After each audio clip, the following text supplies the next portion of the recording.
Hey, all right, everybody. Welcome to the show. It's the Tuesday show, even though it's Thursday. Literally what I put on the title. Quote unquote Tuesday show. My name's Ultra David. And I'm James Chen. How's everybody going? We're going to be talking about EVO. The reason that this is the Tuesday show on Thursday is that on Tuesday you were getting back. I was also away, so I also had to make up some work and whatnot, so it just wasn't going to work out that night. So we pushed it back a couple of days. I've been sleeping like the past 2 days, like constant. I've been sleeping all day today. Dang. It's the standard post-EVO sleep catch-up time, yeah. For sure. So we'll talk all about EVO. We'll talk about the results, the experience of it. I wasn't there. I'd like to hear your perspective. And actually, it'd be really interesting to find out what it was like from a Stream Monster perspective. Definitely, we'll talk about that for sure. We'll talk about the results, of course. We'll talk about the announcements that were made there, as well as the fact that many of those characters are now playable.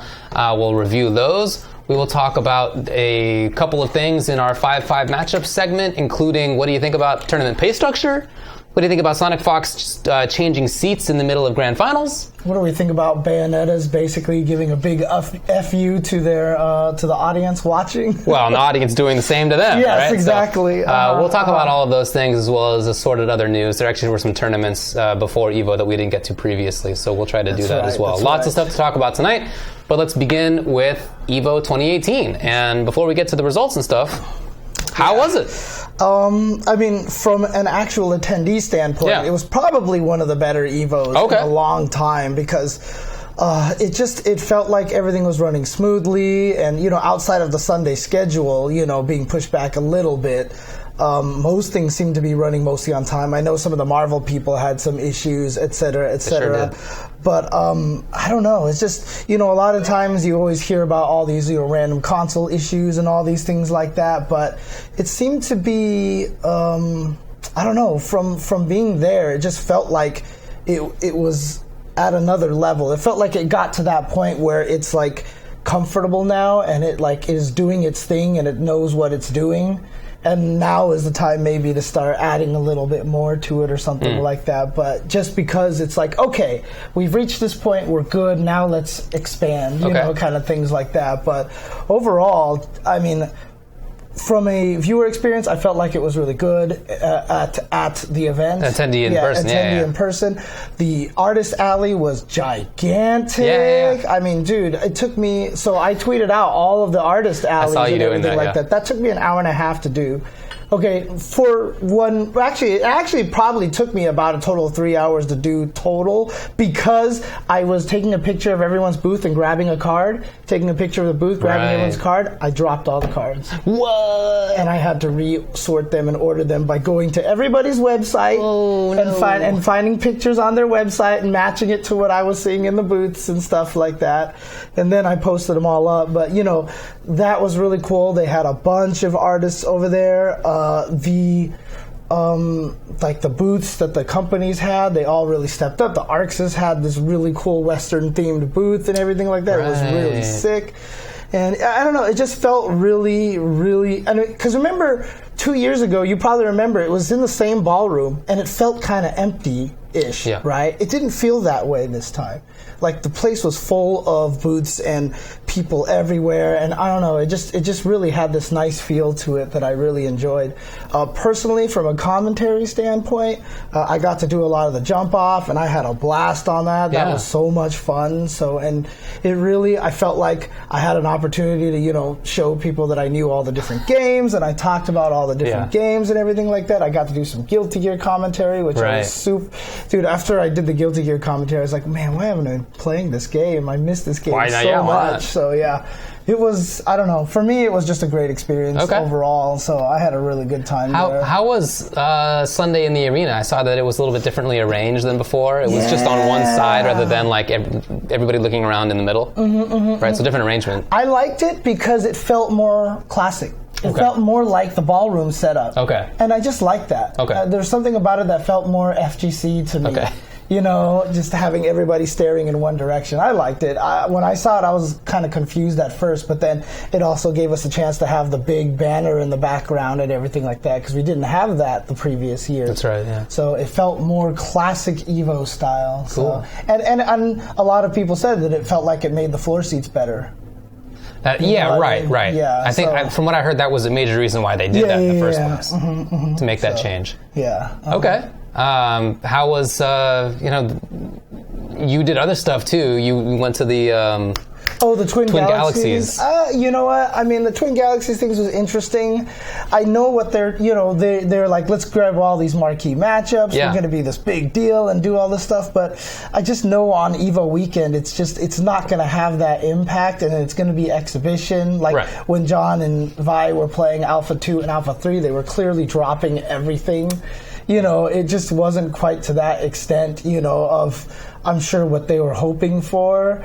And I don't know. Obviously, since it's EVO weekend, it's going to be easier to get everybody in there for the exhibition. But like Saint and JDCR were using Bob and Heihachi, and stuff like that. So, but it was cool. It was interesting. It was very esportsy. Right. And that part was, is always going to make me kind of be like, So I've actually watched their YouTube archives. Oh, okay. So I've seen a good chunk of it now. But I only watched the gameplay. I haven't actually seen like the rest of it. Like, how was it esportsy? Was it? It's just the way that it felt. Yeah. The production and just it just didn't feel as casual. Like I know for like a lot of the, I don't know. It just had this kind of weird feel to it when I was there. So fair enough. Did you have time to hang out with people? I mean, it was the same thing. It was just run around, see this person for 10 minutes, see that person for 10 minutes. Hey, what's going on? Talk on. That kind of deal. So I really didn't get a chance to really hang out and talk. Although the 2 times I did get to hang out with people were actually really, really good for my soul, actually. Okay. So it was Thursday night. I was just in my room chilling there, and Edma messaged me. I was like, hey, you want to hang out? So, yeah, okay. So, hung out with Edma, and then Kim joined us. Hung B was there. What? Devil X, the super old school Tekken player, was there. God, who else was there? It was a bunch of the old school guys. Wow, man. We were definitely the old men. For sure. We were definitely being like, man, back in our day, these people, these games today, back then. That sounds fun. Dude, we were totally doing the old men stuff. It was ridiculous. That sounds awesome, actually. It was really cool. And the next night on my way back, I was like, I have commentary at 8 in the morning, time for me to go to sleep. Yeah. I run into none other than someone by the name of Miguel Rossington. Right, okay, good. The third, right? And he was there. Right. And Flo was there. And then Seth Killian walked by. Dang, you had a little meeting up there. So we basically, it was like the 4 of us talking old men stuff right there. But that was more like life talk at that point. I bet. That was more life talk. And then eventually Hungby and Devil X showed up, and we were all sitting there talking again. But sounds like there was a lot of old men meetups, and that was actually really, sounds really like cool. A blast, man. I'm glad you got a chance to see Mike. I saw him on stream playing Gear, but which I know he's been playing. But I haven't. 33 he got top 32, But I haven't seen him in person in a couple of years at this point. So it's I miss hanging out with him. But it was good seeing him. It was good seeing him. We definitely need to hang out. We all need to hang out with him and stuff. So yeah. Oh man, but it was those 2 were probably like the cool points, that I got to hang out and just talk with people. Great. Especially Seth, because I got to commentate with Seth again this year for top 8, which was really, really nice, because haven't done that in a few years, and I missed it. I didn't see those tears. I know. There may have been tears, but they weren't visible. So to be honest, I did cry earlier in the day when I was being interviewed, because someone asked me about why I get emotional, and I started talking about it, and I started crying at that point. But after top 8, I could tell Seth was getting a little emotional. I could definitely tell that. And so he was getting emotional, so I was like, okay, I gotta hold it together. So one of us has gotta hold it together. So, I managed to do that, and so it was still definitely really good. And of course, everybody, on that night too, I was like, I know people are gonna think I didn't cry because I'm not happy for Problem X, and I cut that off. Oh, no way! Come on. Right at the beginning, and then of course later on, Logan's like, you didn't cry because UK won, and I was like, I already beat you to that one. Yeah. So, but. No, for sure. It was actually. There was a couple of years ago I did not cry on stream. I think it was like 3 years ago. It's not every time that you do it. For sure. So, but I mean, we'll get to the to the Problem X stuff later on. So we'll talk about results. Yeah. I had a very different experience, of course. Right.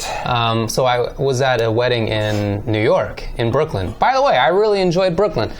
We were in an Airbnb in an area called Bedford-Stuyvesant, or Bed-Stuy, which I think is kind of funny.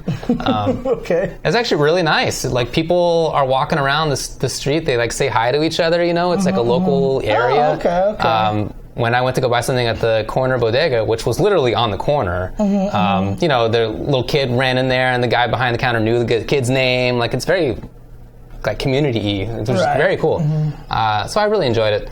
I also went to NLBC Wednesday night. That's right, yeah. Just to see it. I didn't want to play or commentate or whatever. I just wanted to hang out and see how it is. I'd never been there. It's the next level. It's, you know, it was a nice little place. Cool to hang out with people and just sort of watch and see what they do. I caught up with some of the players. Oh, cool. Okay. Tom, who does the frame trapped stuff, yeah. he was actually there. Oh, nice. And so we got to talk for a little while. That was nice. I really enjoyed that too. During the wedding, so Friday I watched basically as much as I could. Yeah. Right. I wasn't able to constantly, but I feel like I watched a lot of it. Probably like 10 or 12 hours, I don't know. And then on Saturday, I watched for the first half of the day, but then the second half of the day was the wedding, so I didn't really get to see that much of it. So I saw the first half of Injustice, and then I had to not see it. No, I'm just kidding. Like, I'm literally I wasn't in the wedding, but like I was in the audience there, right. And my wife saw me watching the stream, and she was like, "Can you not be rude to everybody right now?" And I was like, "All right." Damn. Ow. Okay. So I was like, "Okay." But I definitely did dip away at certain points during the night to go watch stuff. Yeah. And then on Sunday, I watched nothing. I did nothing but watch EVO. Okay. From the moment it started to the moment it ended, I was watching the whole thing. At one point, I went to go buy some bagels, but I still had the stream on, and I was listening to it in my headset and stuff. So I watched it a lot. Nice. It's definitely a very different experience. Yeah. I didn't care for it that much. Right. Yeah, and I think part of it is that my experience is colored by the fact that I am almost always there. So the fact that I wasn't there, I'm sure I'm a little salty about it, even though I'm trying not to be, but I feel like that must color my impression anyway. So just take that with a grain of salt. But I didn't like watching. I didn't like certain parts of it. So I thought all the commentary was good. That's not the issue. That said, I thought a lot of the jump-offs seemed kind of stilted, and like there was no direction to it a lot of the time. There was like good banter now and then, but a lot of the time it was just like kind of rambling, and that's even how it started. Like the start of it was very rambling. There was like no direction. Here's what we're gonna do. Here's what we're gonna talk about. Like, I feel like none of that stuff occurred. So I like the idea of the jump off. I just feel like it could be done a lot better. It could be done like a much more compelling way, and I would like to see that. I hated the fact that Injustice Top 16 was not streamed. Right. Absurd decision. Right. Very, very difficult to justify, I feel. If you look at the schedule, that must have been anticipated, because the top 48 down to the top 8 was only granted 2 hours, and that's 2 hours is all of the qualifying matches directly for top 8, let alone the matches leading up to those matches and the matches leading up to that, which is what top 48 is. So I feel like that must have been understood by whoever made the schedule. I haven't talked with people about it yet. Right. But the decision to break away from that and stream Tekken round 1 pools instead, hated it. I mean, it sucked, I thought, especially this time, because Injustice has been getting a rap lately as not having that much character diversity, and it's all zoners and whatnot. And then you look at who qualified, who got 9th and who got 13th, and it's like a tremendously wide group of characters, like very different cast. There were some really, really hype matches, thanks to Beyond Toxin, who streamed it from his phone. Right. So we all had to watch him as he's like literally running around. You see the shoes as he's like running to see the top 8 qualifying matchups. Nice. So it was like a really good showcase of the game, but nobody saw it except for the 400 people watching Toxin stream. So I thought that really sucked. Ad breaks were very long. I don't know that they were longer than they typically are. I mean, I didn't time it. And when you're there, from a commentator perspective, it does go fast. But from a viewer perspective, it feels like it's interminable. Like you're just stuck there for a long period of time and not really knowing when it's coming up. There's rarely a countdown to when it's coming back, right? So I didn't like that stuff. And then on the finals day, it just ran way too long. Oh, yeah. Way too long. I imagine that if I were in the audience there, I probably would have felt the same. Yeah. Getting there at 8 a.m. and being there until midnight is, that's long. Right. It's also super long on the East Coast when you're waking up at 11, or starting to watch at 11, and then watching until 3 a.m. That was really tough. And I got to be honest, I wasn't watching the end of it that closely because it's 3 a.m. Yeah, you're just super tired at that point. Yeah, I mean, the viewer numbers kind of really drastically that. down. Well, after Dragon Ball... 100,000 down. Yeah, after Dragon Ball ended, you could just tell everyone's like, you know what, I can't stay up. This is a good stopping point, and let's just turn it off and I'll catch the archives later, basically. Yeah. It is true, as people are saying that people in Europe have it tougher, for sure. But that said, a lot of the viewing audience is in North America still, and if you're going to give up the most populated part of North America, which is the East Coast, then you're giving up, 100,000 viewers, basically. I mean, I don't know that Street Fighter would have had as many as Dragon Ball anyway. I feel like probably not. No. But it wouldn't have had 100,000 fewer. It's gigantically fewer. So.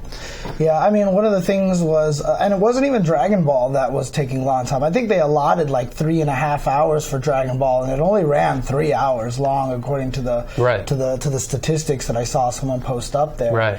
I'm not even sure where the delay came from exactly. From what I remember reading, was that the biggest delay was the fact that there were between 25 and 35 minutes between all the games, and then 50 minutes between Dragon Ball and Street Fighter. Oh, okay. Of downtime. Okay. Right. Well, I'm sure they took into account a lot of that downtime, because that downtime was announcements as well. Well, right? it was announcements, but those announcements were 5 or 10 minutes. They weren't 35 minutes or 50 minutes. Was it really 50 It really was. Between Dragon Ball and Street Fighter? It was. Now, keep in mind, that was both Dragon Ball announcements and...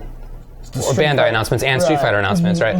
But still, that wasn't 50 minutes of content. That was 15, I don't know, 10, something like that. So there were huge breaks, and as a viewer, that was frustrating. It really bites into the energy. I mean, maybe if you're in the audience there, I don't know how it was. Maybe that continues because there's just so many people. But as somebody watching by myself in my little Airbnb, 50 minutes is like complete. It just blows up the momentum entirely. Right. It sucked that Marvel got pushed back so much on the side stream. That was bad news. From what I read, it was because ARM's top 4 took 2.5 hours. Dude, that's so crazy. I didn't watch it, so I don't know how that could be. But yeah, I know. There you go. So I really feel like there must have been better things they could have done for the scheduling, but and in the future, I just don't know that 5 games is plausible for Sunday. I just yeah, that's actually a concern. I'm concerned about that. I feel like you need to have 4 games, and the other however many are Saturday. That sucks because Saturday viewership is always way less than Sundays for the top 8s. This was no exception this year. So you're kind of consigning a game to getting fewer viewership or less viewership, but I don't know what else to do. It's just either you have very fast games or no announcements or something, but it's the way that it works now is not tenable. I mean, even last year, I don't even think EVO started at 8 a.m., right? I think it started at 10 a.m. the year before or something like that. I can't...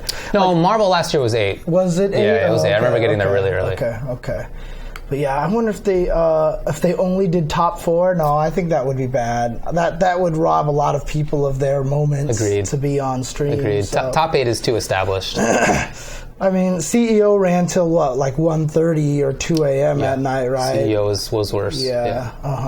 Yeah. No, it's something to definitely fix. You know, I gotta. I mean, obviously the people involved know that it's a problem. Yes. But I want to talk with them too and see what they're planning to do. I haven't done any of that stuff yet. Well, I mean, all the side games got only top 4. So Marvel only had top 4 on stream. Yeah. You know, CVS2 had top 4 on stream, etc., etc. So, I have to figure out what to do about that kind of situation. It would be greater to have fewer or shorter ad breaks. You know, from what I know about the way that things work, it seems unlikely, at least to have fewer. I don't know. Maybe you can establish or sort of combine things as a little bit at least, but there are going to be ads. There's going to be a break. You can't have nothing. But it did feel, like I said, like it was too long. Yeah, from a commentator standpoint as well, those breaks are so nice. They're nice. Absolutely. Except, like I will say, on the jump off, like every time the ad breaks came on, I got mad. Like I didn't want the break. And after the 2 hours was over, it just felt like the fastest thing that I'd ever done in my life. It sounded fun. So I mean, the lack of direction on that I can see because we were all making dumb jokes and just like having a lot of fun. But I felt like that was a good way to really showcase the personalities and just talk about different aspects of the community and kind of get a good insight to it.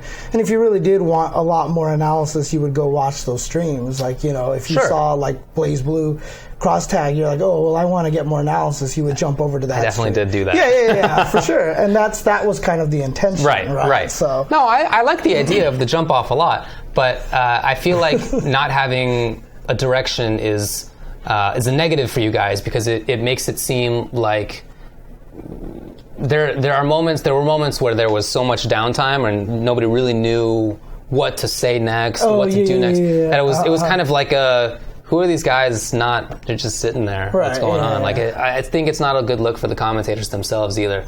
And then there were times when, you know, if nobody really knew, like if one person knew the game, which definitely happens sometimes. Oh yeah, all the time. Actually, a lot, like that person would just kind of become the de facto commentator a lot of the time, and other people would maybe like tell a joke or whatever to like butt in. But but the person who knew the game was definitely like in commentator mode. Which I don't know if that needs to be the case. I feel like it's probably not the ideal. As you said, if you want true commentary, you go over to that channel instead, right? So, I mean, again, I like the idea of the jump off. I just think that it could be executed a lot better. It was also really dark. Actually, there was like dark lighting on them, you know. And actually, that's actually a really good point, Tack Angel. They should have just had like the stream that game was on. So when Blaze Blue Cross Tag battles on the jump off, it should have a big highlight like EVO, / EVO. I like it. Twitch / EVO. I think that's actually a really, really good idea. I like it a lot. Yeah, but I mean, that's why it's named the jump off. You're supposed to watch it and jump off to other streams. Sure, man. You know what I mean? So it's yeah. But yeah, like that's what I started watching on Friday, and literally in the like 20 seconds into it, it was just like guys were ripping on each other, and there was no direction. Like, what am I going to watch today? What's happening? Why am I even watching the stream right now? There was none of that. So good idea, but needs a lot of improvement. I mean, honestly, if I was on the first segment of the jump off, I would definitely have a much stronger EVO history, EVO start off kind of thing like that. And so that's probably something to talk to the 10-0 crew about and everything like that. So there you go. Well, those are my thoughts. Didn't love it. Yeah. Well, I mean, good job on commentary to a lot of the folks, though. I thought there was a lot of really good stuff on the mic. What would you do as a means to, like, what would you like to see more of? Would you just like to see, like, having more of the top 16 streamed, better scheduling, or, you know, or is this a general problem? Because, you know, I feel like that this is probably not unique to an EVO situation. Probably not. You know? So I'm wondering what the best way to do. Well, as general concerns, I would definitely say that the ads felt like they took too long. I didn't time them, so I don't know if it's different than how they've been previously, but that's certainly how they felt as a viewer. And the scheduling issues were, I was going to save that for more precise, more specific situations, but actually that was significant throughout both Friday and Sunday. Or was Marvel on Saturday, actually? Marvel was Saturday night? Yeah. Okay, so it was each day that there were major scheduling problems. Right. And that makes it tough as a viewer to know when to watch. I mean, like I said, there's not a countdown typically until like the very end for when something is going to start, and you just don't, like, you know, you turn on the stream at the supposed time and nothing's going on. was Friday. Everyone was that Friday after all? Okay, that's right. So certainly Friday and Sunday there were problems. I didn't watch enough on Saturday to know, to be honest. I just had the wedding. But I would definitely say ads and scheduling and have a little bit more direction in the jump off. But so what do you do to handle situations like ARMS taking 2.5 hours for 4? I feel like that can't be so out of the blue, right? Like that must not be that's just impossible. Crazy, yeah. It's so much more that I feel like that if you... Is that a known thing? Like that, I have no idea. I have no idea, but it's so much longer than what you would expect that I feel like it must be known that that's a possibility. Right? Either that or the ARMS people just didn't say anything. I don't know. Let's sneak in there. So I feel like that's, yeah. It wasn't, I mean, as James was saying, it wasn't even really Dragon Ball that took long on Sunday. That was about the same length of time as we expected. It was other stuff. Yeah, people are saying that ARMS go. So, Manny, what was it? Were the matches just really long, or was it they had too much time in between matches? Like, I'm just curious what happened, because that's actually longer than, that is longer than CVS2. Dragon Ball's already kind of the new CVS2 at this point in time. Sure, yeah. People are saying that ARMS does run long. It is, of course, it was a side tournament. So I'm talking about EVO 7, which was all side tournaments. That stream. And you know, this is the thing, right? So this is the first year that they implemented EVO 7, right? One of the things that Wizard has always said to me is that EVO takes 2 years to get everything solidified and implemented properly. So the fact that they even had a stream for the side tournaments, I think is super cool. I like it. Right? Sure. So it definitely didn't run on time. Marvel ran super late and everything, which, I mean, weirdly was fine for me because then I got to go watch it live in person and everything like that. Funny. But like, you know, sure, it's like, it was a problem. You know, obviously it could have did better, but it's not part of the official event. It's all this other stuff, and so they're throwing a bone to the side tournaments, which I think is super cool. And I think maybe a few years later that stream will be more ironed out. I hope so. And even to the point where it's a brand new channel. They didn't have EVO 7 last year, and they had forgot to turn on archiving on that channel because by default it's not on. Right, so they created the channel. However, the person streaming it locally recorded everything, so they still have everything in so they didn't lose anything. But it was just like, holy crap, you didn't even think about something like that. So, but yeah, so it was fine. So, is it true that there was no water there, by the way? There was none of the free water anywhere. You had to buy them. That's crazy, right? You know that little gift shop that's right outside the elevator? I bought a bottle of water there, and it was like $6, dude. So I don't think it's EVO's choice. I think it's a Mandalay Bay. Maybe so, but that's not reasonable. Yeah, I don't know what to do about that. Yeah. I'm not sure what the answer to that is, except just to try to go across the street to the Walgreens over there and buy a bunch of bottled waters and bring it with you over there. Yeah. So. Just as a public service, sell $2 bottles of water, right? Like, oh, God. go buy them for $1 a piece, and then you sell them for $2, and you're the good guy because it's $4 cheaper. And guess what? You're definitely kicked out. Yeah, Vegas is definitely coming after you. Pretty sure it was a Mandalay Bay kind of thing that they wanted you to go. But that's got to be fixed. That's just $5 at the gift shop, $6.50 in the exhibit hall. It was pretty ridiculous. So a lot of people were saying that they solved it by just refilling their bottles with stuff like that. Yeah, and there were no drinking fountains inside. I thought there was a drinking fountain, but I just don't know how that's going to work. So, you couldn't carry the bottled water into the venue. You had to sneak it in there, basically. So you buy it outside and you can't take it in. Is that what you're saying? I think that's what it is. Okay. So, it's just stupid stuff then. Yeah, no drinking fountains. Okay, so. All right. Yeah, they need to figure something out about that. Yeah, so. I mean, again, I don't know what the issue was behind that. It may have been a Mandalay thing, but regardless of the cause, that you can't have that. Yeah, we got to maybe find some way to talk to the Mandalay and just be like, look, we can't do this. Yeah, can't do this. So, but all right. Well, anything else to say about general EVO review? Like I said, from talking to a lot of people who were there for the first time and everything like that, they all seem to really enjoy it. They all seem to really have a good time. And, it is an unfortunate situation that usually being there is a far preferable experience. But, one of the things that you'll learn right away going there to an event live is that everybody is so much more friendly, that, you get a lot of the toxicity on social media and, just through seeing things through stream chat and through, Twitter and all that stuff like that. But when you're there, everyone's super friendly. I'm still glad that EVO is still fighting game community, in that the top players are still wandering everywhere. Yeah. You just see them everywhere. Agreed. And everything like that. So hopefully next year they address some of the problems on both sides of things for the people there and for the people at home. Indeed. So, yeah. Indeed. Mm-hmm. Okay. Okay.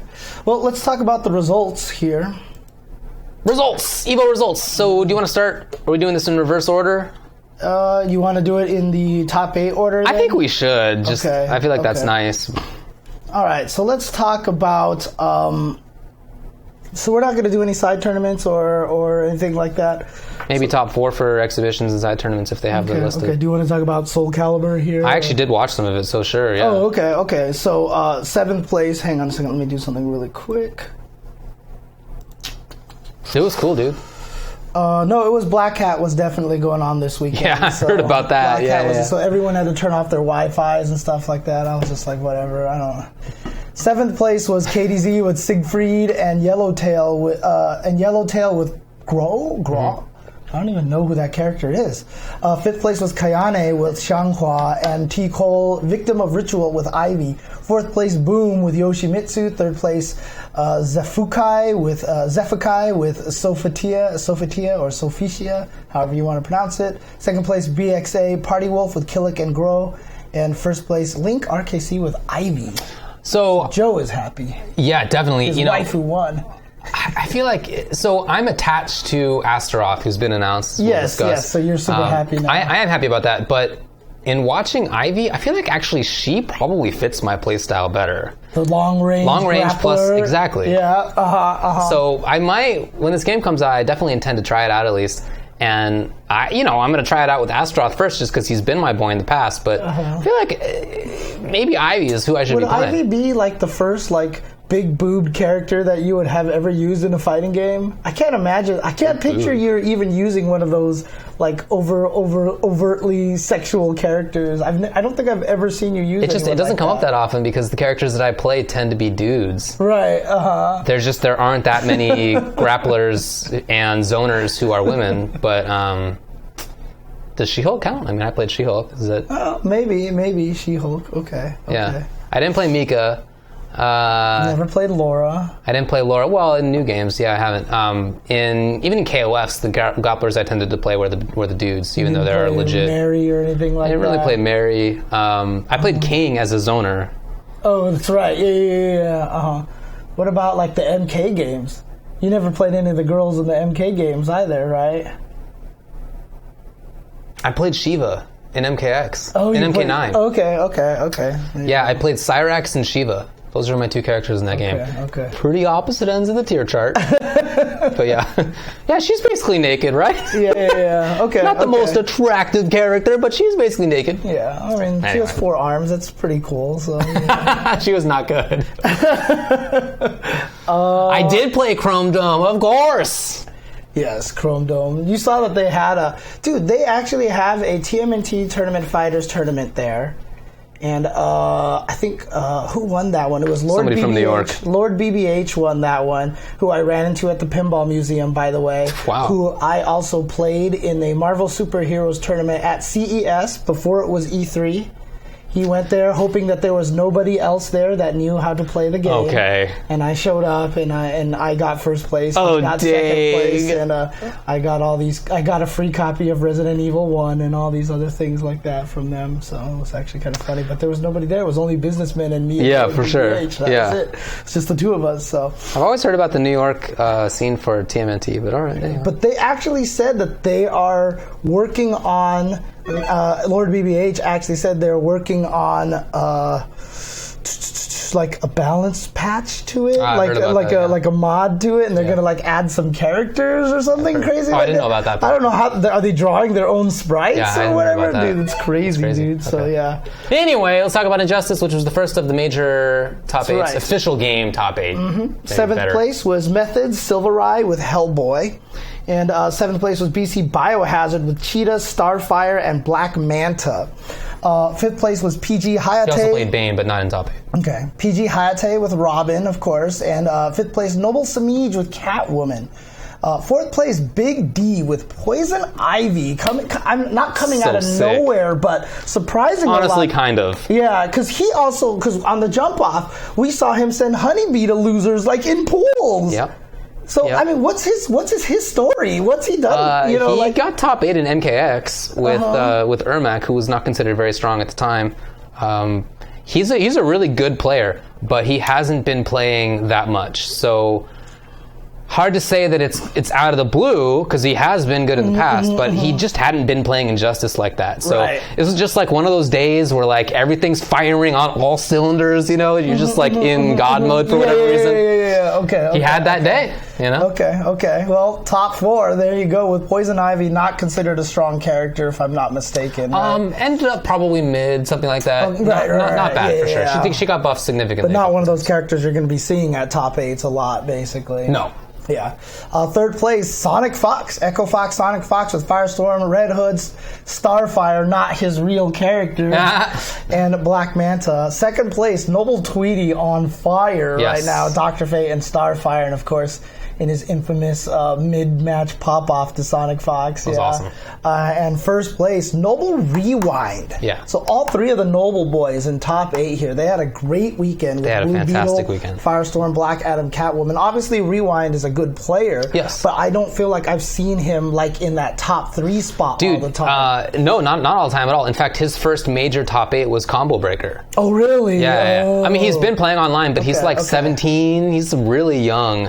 And his training partner, so the major training partners are Rewind, Sonic Fox, Samij. They play together all the time. All of them are top 5. They're just all super, super good, all young, all very strong. Look at all the characters used in that top 8. That was an incredible list that we just mentioned.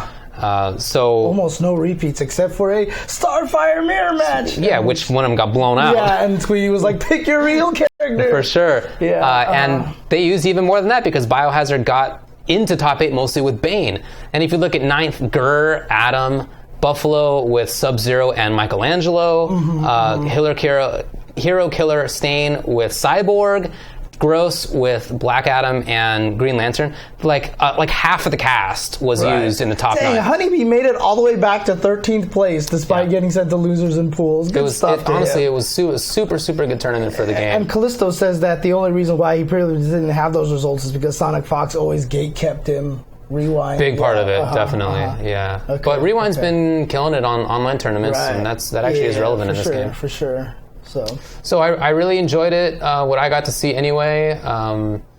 I haven't gone back. Well, I haven't been able to go back and watch because it's not on YouTube yet, but I'm looking forward to that. Oh, for the rest of the top 8 that you had to turn off on. Correct. But you heard about the Tweety Sonic Fox interaction. I did. I saw the YouTube, Twitch clip later. Yeah. Good stuff. Good stuff to Tweety, though, because that guy definitely very good. Turned it up and maintained it, too, which is the important thing. Because a lot of times you go and win an event or get second place, and then you just disappear, right? But he has been consistent for the big 3 events this crazy recently. Consistent. Yeah. He's been in grand finals each time. He got first, second, and second. And he started top 8 in losers. Shout outs to him. Anyway, let's move on. Blaze Blue Cross Tag Battle. Only one U.S. player making it to top 8. So a lot of people were talking about, what's it going to be like? Japan, America, a lot of different mindsets, et cetera, et cetera. Well, it looks like Japan might have been right on a lot of these things. So in 7th place, we got Deddy White Rock with Yang and Waldstein, and Gouda with Gordeau and New 13. In 5th place was CAG Fenrich with Jin and Hyde, and GGP Hori Kazunoko with Ruby and Gordeau. Plays the boringest characters every time. Ruby and Gordeau. Woo! Yeah, trust me, dude. Ugh. Did you see that people discovered that the little glitch on that made them more invincible than they should be? Yeah, it's crazy. Fourth place, Koji KOG with Waldstein and my boy. Did you? I mean, on the jump off, we kept mentioning you every time Koji was on stream, and every time he won, I was just like, we would watch a match and he would lose, and I was like, wait. I would interrupt everyone. I was like, I think I heard a fart noise from New York. Great. All right. But third place, Graft.be, Dora Bang with Hazama New 13.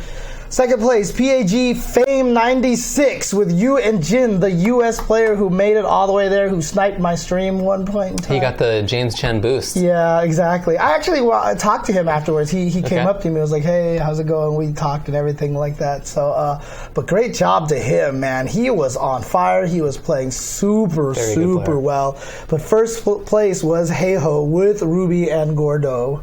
The awesome, super exciting team Scythe, I mean, it's a very effective team, and I don't think any team is boring in that game. I think they're all kind of fun. But, it's very oppressive. He was using the tech you were talking about, which makes things invincible when they probably shouldn't be. Right. So they were saving that tech for EVO. They were, and apparently some North American players knew about it too. Yeah, the one person who talked about it was like, I was saving it too. Correct. So it was not commonly known. Yeah, but what's interesting about this, though, is that, and not just because I use the character, but I just had a vested interest in where Blake was going to stand. Yeah. Right? But if we go into 9th place, we see Uruza with Yosuke Waldstein, Kyame with Yu Hyde, 9th, Elyon with Jubei Ragna. There's HZK Ryo with Carmen Jin. 13th place was Omni Scythe with Orie Ruby, Shinku with Yang Ruby, Uri with Orie Hakumen and Orie New 13, Yoshimoto Kubo with Hyde and Ruby. There is no Blake in top 16. Yeah. I feel like that is surprising, but yeah. Yeah, I mean, it's because her jump B is bad. Alrighty. Bam! No, just kidding. No, it's not bad. But it was really interesting for me to see that kind of results because US was so high on the character, and so I really wanted to see what that character was going to do, just because I just don't have time to use non-top tier characters these days. It was interesting character select wise. There were 3 Walds in top 9. I think he's strong, but I don't think I expected that. It's obviously not so surprised to see a couple of Jins, a few Rubies. I was surprised to see a couple of News. I felt like I didn't think she was as strong as I at first thought. Maybe I was wrong about that. And I'm also surprised to see 3 Gourds in top 8. A character who I think is strong, but I didn't think was top tier. And then I think in using that sort of invincible switch tech, that makes him super useful. Especially because Grim Reaper is a soft knockdown 100% of the time. Yeah. Like, if you could be a Grim Reaper late in the combo and the guy would flip, dude, the thing covers the whole screen. Yeah. It's going to pick up every assist. Like, I'm trying to learn Yuzuriha right now, right? And, like, I'm trying to set this thing up and everything, and I'm using Jubei on the side. Cool, man. And I can't get the proper juggle with this, and I just keep thinking to myself, why don't I just pick Gordo, who hits the whole screen and gives me a free juggle afterwards? Yuzuriha doesn't have any problem hitting anybody full screen with a super, and stuff. So almost makes me want to just pick up Gordo for the hell of it. So, but we'll see. Yeah, Gordo was super good. That was really fun to watch, you know, and Koji Cog did a super good job. He I think does a good job of showing that team's strengths. I still think there's things that he could be doing that he's not doing. He's a way better player than me, don't get me wrong, but I'm just saying, like, I feel like there were some times when he didn't do some tech that I've seen, like Jan do, I do, a couple of other players who use the same team do. So I feel like that team has a high ceiling and he's not there yet. And the cool part about it, Fame, he won in winner's side. Yes, he sent hey-ho to losers. And I actually got a little clip of the crowd, and the crowd was going nuts. The crowd was insane. It was beautiful stuff. That's what I'm talking about. It was beautiful stuff. So really happy for him. He did get kind of beat up in grand finals all of a sudden because it looked like hey-ho just kind of figured things out a little bit. But shout-outs to Heiho as well, because he won that, and he won Eunice as well. He was holding up... Second. Oh, no, he got second. He got second. He was holding up the Eunice tournament because he was in both of them, so it's actually kind of funny. So, but yeah, the crowd was amazing. Probably one of the loudest crowds I heard all weekend. Oh, good stuff. Okay, cool. Sunday, yeah. Cool. And so, again... As a viewer there, the Sunday finals were actually legit. The Saturday finals were actually legit and super exciting. So yeah, no, I've never said that I think Saturday is not cool for people in attendance. It just doesn't get the viewership, right? Stream viewership. If we can start changing that culture, it'll take a while. But if people, you don't think so? As long as there's other stuff going on at the same time. Yeah, like Street Fighter semis and stuff like that. Yeah, okay. Anyway. Super Smash Brothers for Wii U. Oh boy. Okay, 7th place, Yoshimoto Choco with Zero Suit Samus. CND Raito with Duck Hunt. 5th place was W2W Mr. E with Lucina and PG MVD with Diddy Kong. 3rd place, EMG Mistake with Bayonetta. 3rd place, DNG Niatono, Diddy Kong, and Sheik. 2nd place, Captain Zach with Bayonetta. 1st place, Lima with Bayonetta. Mm-hmm. So, remember when we did our stream, our pre-EVO stream, we asked how many Bayonettas that we thought would end up on top 8. We had TK Breezy on. And I think TK Breezy said like 3 to 4. I think you're right, actually. He said 3 to 4. And not only did we end up with 3, but they finished top 4. And the audience was not happy. No.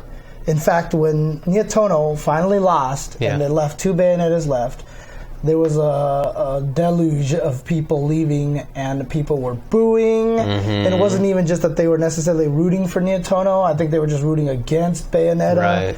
And to the point where, we'll talk about this a lot more during the 5-5, but they were booing everybody to the point where Captain Zach, after the match, I think that he beat Niatono, he just flipped everybody off afterwards. And then when him and Lena got started for grand finals, they just started charging a shot. Neither of them played, and they just were chatting and laughing and stuff like that. Indeed. Which made people even more mad. And so there's definitely a lot of not looking good. But we'll talk about this later on. Yeah, but That I guess is not unexpected, is what TK Breezy thought would happen, that there would be that many Bayonettas in top 8. Mm-hmm. If you go down a little bit further, there's more variety. A couple Rosalina Lumas, Luigi, Mario, Corrin.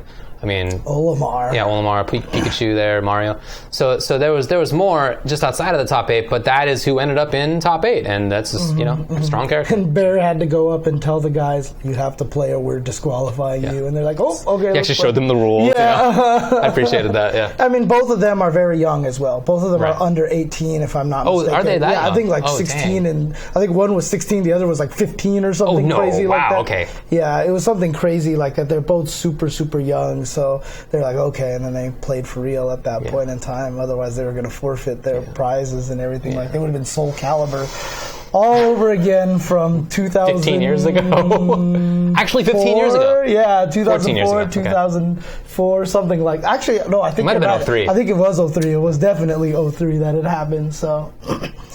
But yeah, it's crazy stuff. Now, the only thing I'll say to that is that, won't have to worry about that next year, most likely. So probably so, unless the character's not nerfed significantly in Ultimate. Really good. So. Okay, we move on.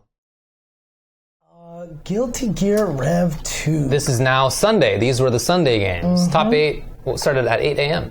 Every year, one American player makes it in there. Right. It was Elven Shadow.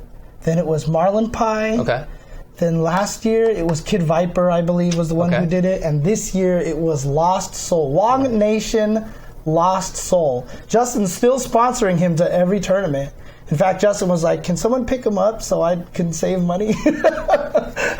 7th place was Fumo with Elfelt, and Mikado's Teresa with Jam Kuradaberry, who Teresa, of course, has been traveling all over the United States. He's been enjoying it. Super emotional guy.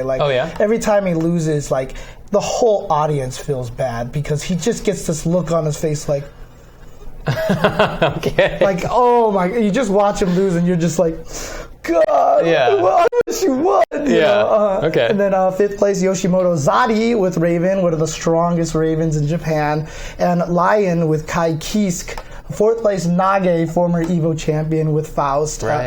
He was EVO Japan champion, I should say. Okay. 3rd place, WN Wong Nation, Lost Soul, fell in third place. All right. Good job to him. For sure. Good job to him in a game where we just have no history of making it that high at EVO. You know, usually they get in and then they just lose in 7th place, right? So shout outs to Lost Soul, 100%. So, and then second place, Surugaya Machabo, former EVO champion, Kai Keese. But back-to-back champion now is Omito with Johnny. Right. Back-to-back champion. Not an easy thing to do. Didn't they buff his character in between? I mean, I'm no expert. But It's just like, it's not even necessarily buff. It's just they keep giving him cool little things for everything they take away from him so that he never moves from his tier spot. All right. He's basically just been the best character for like the last 3 patches. Sick. So, you know, him and Sin and everyone's like, where's the nerf? Where's the nerf? Yeah. You know? So. Anyway, I mean, still, that's difficult to do. So congrats to Omito. That's impressive. Exactly. Rare to see back-to-back EVO champs nowadays. Yeah. And, you know, I didn't get a chance to see it. It was at 8 in the morning. I woke up at 8 o'clock. I turned on my phone and I passed right back out. Well, because I was at the Twin Galaxy thing. That thing went until like 2:30 at night.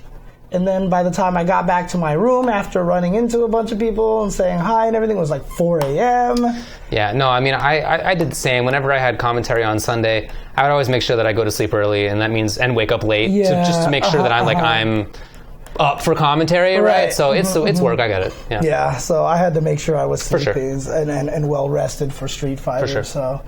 But I need to go back, and I'll probably do that. I'll probably watch it on stream with everybody else, and then we can all just hang out. By the way, everybody's saying that, in fact, Zidane was the guy who got top 8 first year. You're right. You're right. It was Zidane the first. Yeah. You guys are right. It was Zidane. That's right.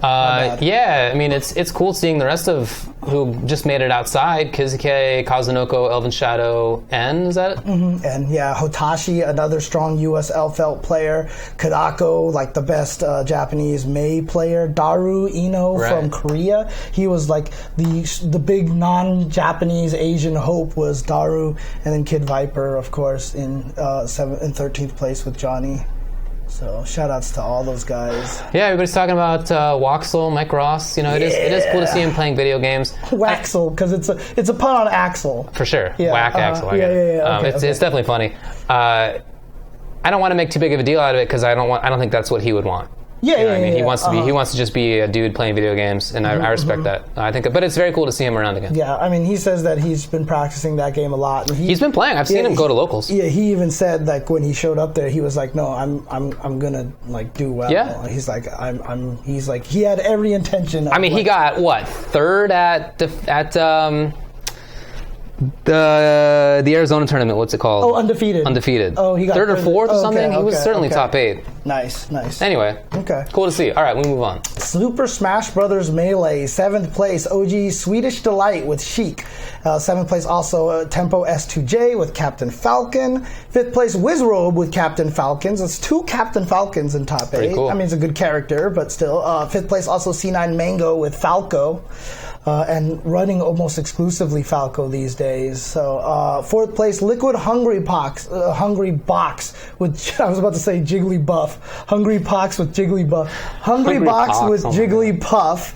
3rd place, PG Plup, who really is just up there now with Sheik. 2nd place, Alliance Armada with Peach and Fox. And 1st place, TSM Leffen with Fox, and we'll address this a little bit more, who's going to take part of his prize money and pass it down to Swedish Delight and S2J. Beautiful. And he was carried off on like people's shoulders or something like that. So yeah, congratulations to Leffen taking it. Really, he's always been in the god killer status. He was never considered one of the gods. I don't know if the Smash community is going to say that this officially cements him, with unfortunately PPMD not really playing anymore. Maybe what Bobby said on stream, Bobby Scar, was that there just are, this is his opinion anyway, was that there are just 5 gods, and it's sort of historical, and in the same sense that there's 5 gods of Japanese fighting games, right? Yeah. Even though they're maybe not the best nowadays, they're all still good, by the way, but like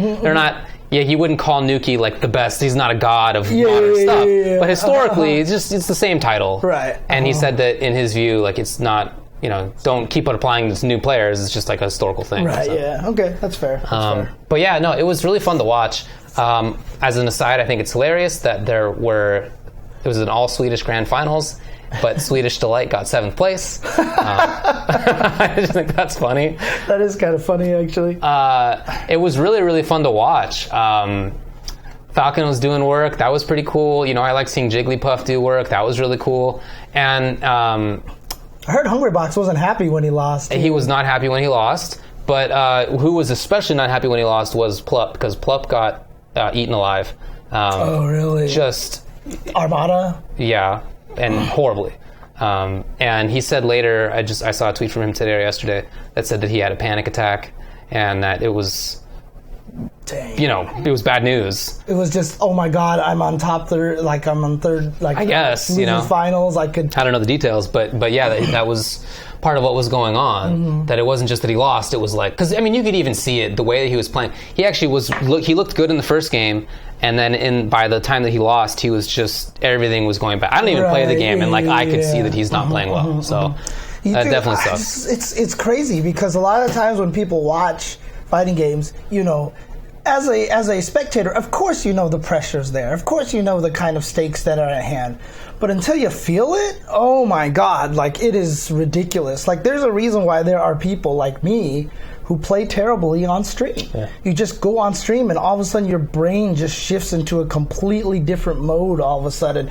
I still remember, like, I would play one of my best friends who was visiting me at EVO, Jason. Like, he never entered tournaments. Right. But when you play him, he just does a lot of stupid things. He doesn't care. He's just kind of trolly, whatever, like that. And then he finally entered an Alpha 3 tournament at Southern Hills Golfland, and while he was playing, he did nothing that he normally did. Okay. He was going for stupid things that I've never seen him go for before. You know, it's just weird. It's like your brain shuts off, and it's a weird situation, and it's like a lot of people don't realize how hard that is to fight. And, you know, one of my biggest advices to everybody who's like, how do you get over nerves when you play on stream? And my answer is always, you don't. Some people never do, man. The top players are always nervous. Of course. They're always nervous when they jump on stream and play their matches and everything like that. It's just, you have to channel it in a certain way. You have to figure out how to shoot it down a path where it doesn't affect you, you know what I mean? So or not negatively anyway. Or it helps you, exactly. Yeah. So. You know, Plup has been in high-profile situations in the past.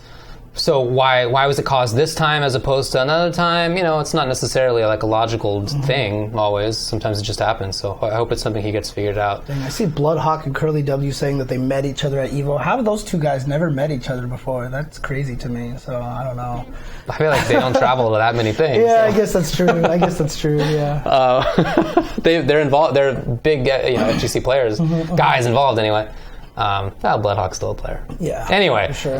Grand Finals was really good. Shout outs to Leffen. I really enjoyed watching him play. Oh, yeah. I'm happy for him too. And Bobby Scar had this really good analogy at the end of it where he likened Leffen to Venom in the Marvel universe, where he pops up onto the scene and he's just a villain, and he's just like kind of a crappy villain and everybody hates him. And then as he like sticks around, sometimes he's even an anti-hero, sometimes he actually helps the heroes, and he ends up not being that bad of a guy. I thought that was really good. Actually really funny. Yeah. No, Leffen is cool. Again, you know, he's a guy who's really embraced a lot of the FGC. He's played a lot of Marvel. He's played a lot of Dragon Ball. Although, what's cool about him winning this is that he sacrificed all of his Dragon Ball for Melee. Right. They actually said that before EVO, he was like, okay, done with Dragon Ball for now. I'm just focusing on Melee. And it paid off. So shout outs to him. I saw an interview with him done by... We are Leffen. Is it Jacob Wolf? Jacob Wolf, guy? Yeah. Where Leffen was saying that when he was younger and was acting out in the scene, he was going through like a depressive period in his life, and things weren't going well for him, and he was like acting out as a result. Yep. And as he's gotten older and he's gotten kind of in a better state of mind, and he's other things going for him as opposed to just Melee, which was an outlet for him. Right. Like he's settled down. So yeah, I mean, look, it's why a lot of times when you see those players, and I know a lot of people didn't like Leffen because he was the heel and everything like that, but a lot of times you really have to understand there's so much going on behind the scenes. You know what I mean, with a player like that. So hearing that, makes me even more happy for Lef and make me even more proud for Lef. And now I'm getting emotional. So let's move on to Tekken 7 here. I mean, I don't know the guy's life, but that's what he said on the interview. So. Anyway, here we go. Okay. 7th place, AMD for Tekken 7. AMD Chiri Chiri with Shaheen. 7th place, Kuaz Naroma with, COOAS, I don't know what that stands for, with Jack 7 and Dragunov. 5th place, Alpha Red Book with Jin. And 5th place, first on Rangchu with Panda. Made it up there with Panda. 4th place, Echo Fox JDCR with Dragunov. 3rd place, ITS Lil Majin with King. Sick. I actually saw him up in the suites, because they had to sign all the paperwork to get their prize money and everything like that. I gave him a hug. I told him I was super proud of him. That was probably the first time that weekend that I started crying. Aww. So, because I was just so happy for him, because he was like, thank you. He really appreciated it and everything like that. But that guy played out of his mind. Very good. He's so cool. Really fun to watch. So cool. It really, for sure. It was really fun to watch. Yeah, and 2nd place was UIU Kudans with Devil Jin. Could not repeat the Tekken World Tour Championship. But first was Fersen Low High with Shaheen and Law, mostly Shaheen. Then I do believe this is like one of his first major wins. I'm not 100% sure, but someone can actually let me know. But dude, Lil Majin was the story, obviously, to me. To have Lil Majin and Lost Soul make 3rd place in games almost consistently dominated by Asian players, Asian-born players, was really, really awesome. For sure. And a good sign, in my opinion. So that was his first EVO? Right, yeah, I remember hearing about that. That was the first time that he went to EVO. So he has won a major before, but that was his first time at EVO, so obviously his first EVO win. Right. And then, of course, everyone keeps joking that Negan is going to be a hard counter to the Koreans, and I'm like, I don't understand. You don't know the joke? Oh, okay, never mind. I had to Google who he was. Man. Okay. But yeah, good stuff. It was really fun to watch, man. Tekken is such a good spectator game, and I had a blast. Even though I'm no expert at that game by any stretch, I just really enjoy watching it. Yeah, it's so fun to watch. They have done... And really good commentary, too. Eris, you can always count on. But I really enjoyed, I want to highlight in particular, that I loved watching MYK and Rixta. Oh, yeah? Okay, night. cool. I thought they knocked it out of the park. Like, that was some of the best of the weekend, I thought. I haven't got a chance to hear really that. Good. Okay, cool. But yeah, no, I even had a chance to talk to Michael Murray a little bit, and I was just telling him, I was like, you guys are killing it on the Tekken front, especially from the viewability angle. And now in season 2, we'll talk about that a little bit later, but they're adding like these crazy ass wall bounces and stuff like that. I was just like, what? But he even said, he was like, yeah, we actually took the time to go and like really pay attention to see what makes a fighting game viewable, you know what I mean? And that was something that they really concentrated on. And you know what? Accomplished. Yeah, they are like great, because then if they took the time, they have definitely succeeded. The numbers are going up and everything like that. They absolutely deserve everything that they're getting right now. That's not just a big part of why the viewers are up, the stream viewers are up, but that's why there are more entrants too. Right, yeah, like people watch the stream and they're like, "This looks really fun. I want to play." Exactly. There's a clear relationship.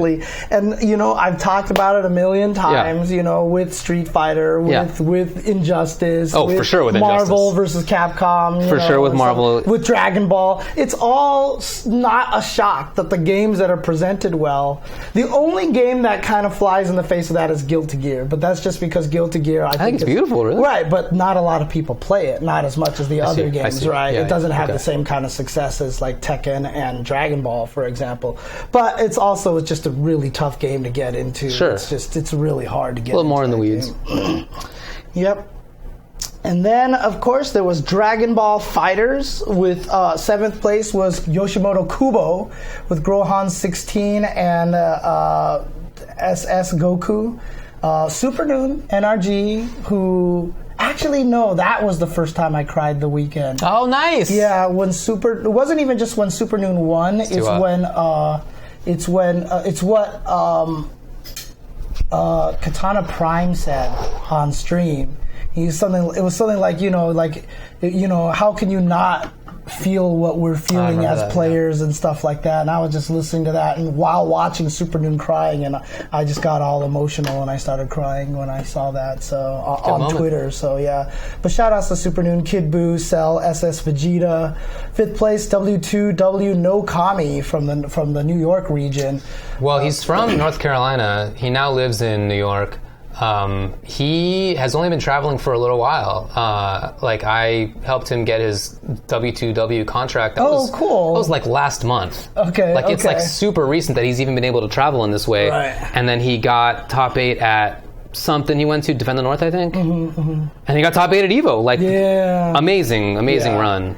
Very impressive. Android 21, Cell, as well as Goku Black, and then Cell, Kid Buu, and Zamasu. 5th place was GGP Hori Kazunoko. He tied with Kazunoko, dude, with Kid Buu, Grohan, and Yamcha. 4th place was Ponos Moke with Kid Buu, Cell, and Trunks. 3rd place, CAG Fenrich with Cell, Bardock, and SS Vegeta. 2nd place, CAG Goichi with Cell, Bardock, and SS Vegeta. 1st place, Echo Fox, Sonic Fox, Bardock, Zamasu, and 16. Of course, there was the very infamous icing situation that happened. We'll talk about that a little bit later. But good job to Sonic Fox, probably winning the event that meant the most to him ever in his life. For sure. He was definitely excited about this one because he wanted to definitely prove a point and make sure people knew that he was one of the best. And I got to turn on the air conditioner. It's too hot. It's too hot. It is killing me right now. When I first got into this room, James asked if I wanted to keep the air conditioner on, and I was like, I'm fine. I even had that hoodie on. Boy, can't do it. It is not going to happen here. It was very important to him. He's never had a struggle in the same way that he has in Dragon Ball. I mean, calling it a struggle is silly. He's made top 8 every time. Usually he's in grand finals. Oftentimes he wins, but his previous history is like he always wins, or like almost always anyway. So when he lost to Goichi at final round, I feel like that, in looking back, was probably one of the most important moments of his FGC career, because that's the moment where he realized, I actually have to study, I actually have to do stuff, I really got to spend time, and he did, and here's the result. Amazing. Oh man, but yeah, good stuff to all the guys there. Really proud of Super Noon getting up there in top 8. Definitely the moment of his lifetime, qualifying there, doing so by beating Aqua, who beat Hook Gang God. Right. So he actually got revenge for his NRG compatriot there. Didn't he have to beat Hook Gang God too? Was there something like that? Did he? Oh, I don't even remember. I don't even remember. So. All right, well, there was Dragon Ball. I thought it was, look, it's not my favorite game to watch, all right? It's getting long, and someone counted 53 55 Bardock level 3s for a total of it was like 7 minutes. It's like 7 minutes or something like that. But the storylines are awesome, and I'm really happy for all the players involved. It's a very difficult game to play well. Yes. Even if it's, I feel, not the most exciting game. So I respect that a lot, and congrats to everybody. It was fun, very fun as a set of storylines. Yeah, the crazy part about this, and we'll talk about this a little bit more as well in the announcement section probably, even though it wasn't an official announcement, but the patch just came out, and they did nerf some of the stronger characters and everything like that. I'm looking forward to new Some people are actually worried, though, that the game might be longer now. Oh. Because the good characters were nerfed a little bit. Wow, okay. So, I mean, there should have been like an overall damage hike, in my opinion, in the game. Just Blue Life, come on, man. Blue Life, or make it so that when you're sparking, you still take a little bit more damage. Maybe a little more damage. Yeah, then maybe raw level 3 shouldn't be, isn't it entirely Blue Life damage? Yeah. If a combo starts with like level 3 or something like that. If it starts with ending invincible, actually. Anyway, let's talk about this stuff later. Okay. And of course, the last game was Street Fighter V Arcade Edition. 7th place, Rise Kaba, who was one of your picks. Indeed, he was my dark horse pick. Yeah, he was your dark horse pick. So, 7th place also, the only U.S. player in there, the Cool Kid with Abigail. Shout outs to Cool Kid. I mean, that's so awesome. Dude. Good job to him. 5th place was Fudo's Fujimura, which was one of the standard picks, of course, with Ibuki. My pick to win it. BJKE RB Luffy with Armika. So good job to him. He basically took over my phenom choice for the 2 UK guys that I thought would do really well, though. The EU guys, you're right. Sorry, my bad. 4th place, Gachikun. Unsponsored Gachikun with Rashid. He'll be sponsored. Yeah. 3rd place, CYG BST Fudo with Armika. Woo. 2nd place, Echo Fox Tokido with Akuma. And 1st place, Mouse Esports Problem X. Woo. From the UK. I was so happy. And I honestly am not sure. I feel like anybody deserves it more than him because of the amount of work that he's been putting in. He travels more than anybody else. And I said it on commentary, too. Last year when Tokido reset the bracket on Punk, I was like, Punk's done. Yeah. Like, I just felt like it was done. But this year, when he reset the bracket on Problem X, I was like, I think Problem X can still win this. Yeah, I was like, I don't get the same sense of this at all. I'm with you. And that's the kind of mental fortitude, the mental strength that I saw from Problem X. And just from his attitude, his facial expression, and all that stuff like that, I didn't see the worry in it. I didn't see the nerves, and it didn't feel like the matches were lopsided in any way or anything like that. But tell me this, how different do you think it would have been if Fudo didn't send Tokido into loser's bracket early? What if, because Tokido won the first set against Problem X, right? Okay. He would have went on to face Problem X on winner's side. Okay. And if he won, he would have sent Problem X to loser's side. So it would have been a little different. Well, could be. But Fudo, shout outs to Fudo. That guy's been having a slump recently.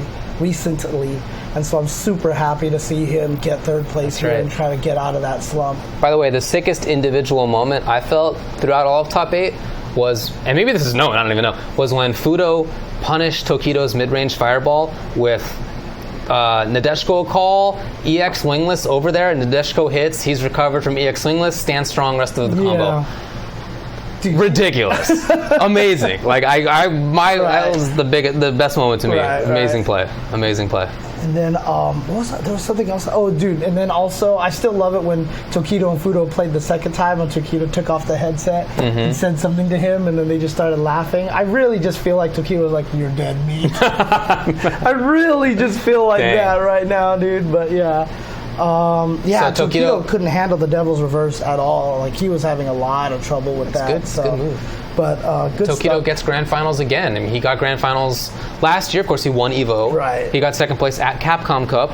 He got 2nd place again at EVO. These are the 3 biggest tournaments of the past year. Those are the 2 biggest of the year for Street Fighter. He's in the grand finals each time. Yep, basically amazing. Unprecedented. Amazing. Unprecedented. And, from the exhibition that I saw at Twin Galaxies, I was saying this on commentary a lot, and I brought it over to EVO as well. But there's just a clarity that he's playing with that I have never seen from a player before.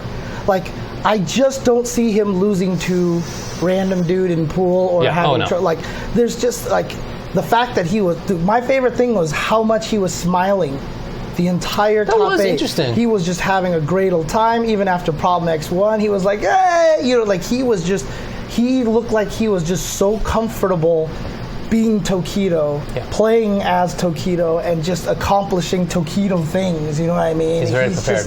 He seems at peace. There's something about him that is just, he is so much at peace. Yeah. And I love it. I love what I'm seeing out of Tokido. So. Yeah, he is super, super strong. Very interesting character lineup in the top 8 as well. An Abigail and a half, maybe is a good way to put it. There was no Abigail used by Problem X in top 8, but he did use it a bit to get into top 8. 2 Mika's interesting, right? So in a sense, maybe 3.5 grapplers out of the top 8. Yeah, you're right. Which is unusual. Actually, there's 2 Mikas in top 8. Right. So 2 Mikas. Oh, I see what you're 3.5. Yeah. Okay. Yeah. Sorry. The Akuma is always up there because it's Tokido. Right. But and Fujimura is always up in top 8. So there's an Ibuki. But yeah, there's no Kami up there. Only one Guile. And remember I picked one Kami. I said that I predicted one Kami in there, and no Kami in there does not surprise me. And I know a lot of people think that I'm a Kami apologist or whatever like that, but I honestly think I know why she's not in there. And it's because, like I said, she is no shenanigan character, right? So you don't get any stupid like, hey, I'm playing this guy who doesn't know how to fight Ibuki, here's my Ibuki mix-ups, I can almost guarantee they're going to hit and win. you get tired playing Cammy because every match is like, I have to focus, and I think she's probably one of the more fatiguing players because you just don't get any sort of like free shenanigan wins with her. You know what I mean? Granted, she's so powerful that it doesn't really matter in the early rounds, but in the mid rounds, I just feel like you have to put in so much work and so much effort to beat other smart players that it does make you tired a little bit. And so it's the marathon that hurts her as opposed to if it was a smaller tournament. So. Okay. Also no Menats in top 8. We're accustomed to seeing both of those characters very prevalent in top 8. Neither one you're right. This time. Maybe, I don't know if your reason is correct, maybe same kind of idea. Yeah. 9th place, though, congrats to F-Champ, who, again, has an excellent showing at EVO. Last year, of course, he got top 8. He was the closest to beating Tokido. Yeah. He almost did. Like, he had Tokido at match point.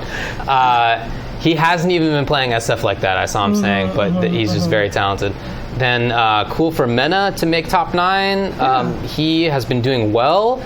You know, he hasn't won. He won Capcom Cup, and then I think he won Texas Showdown. Yeah, he won Texas Showdown. Other than that, he hasn't won stuff, but he's still been playing really well. Yeah. And plus another thing, too, is, I don't know if you saw, but he had the crazy journey to EVO. He and Kaba. Yeah, him, Kaba, and Daiminian. All 3 of them were stuck. It was one other player, too, as well. But they had to drive to like another state or something like that just to fly out of there to make it to EVO. Dominion did not, by the way. He did not? Oh, he didn't go. It was only just Mena and Kaba. Huh? I think there was another player. I think you're right, but I forget who it was. Did he throw a controller? I didn't even hear about that. Oh, I didn't hear about that either. I didn't hear about that. So Cien also 9th, Daigo 13th, Mago 13th, Verloren, Machabo. Was one of the heartbreaking ones when you saw Jen come up afterwards and give him a little kiss on the head. I was just like, oh, man. That was nice. Yeah. But yeah, Mago and Verloren, the highest placing camis there in 13th place.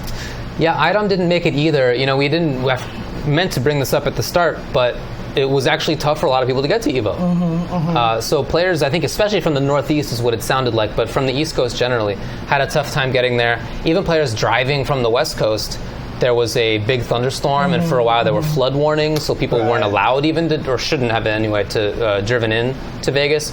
So it was just kind of an unfortunate series of events. Yeah. You know, you can't control that stuff. That's a bummer.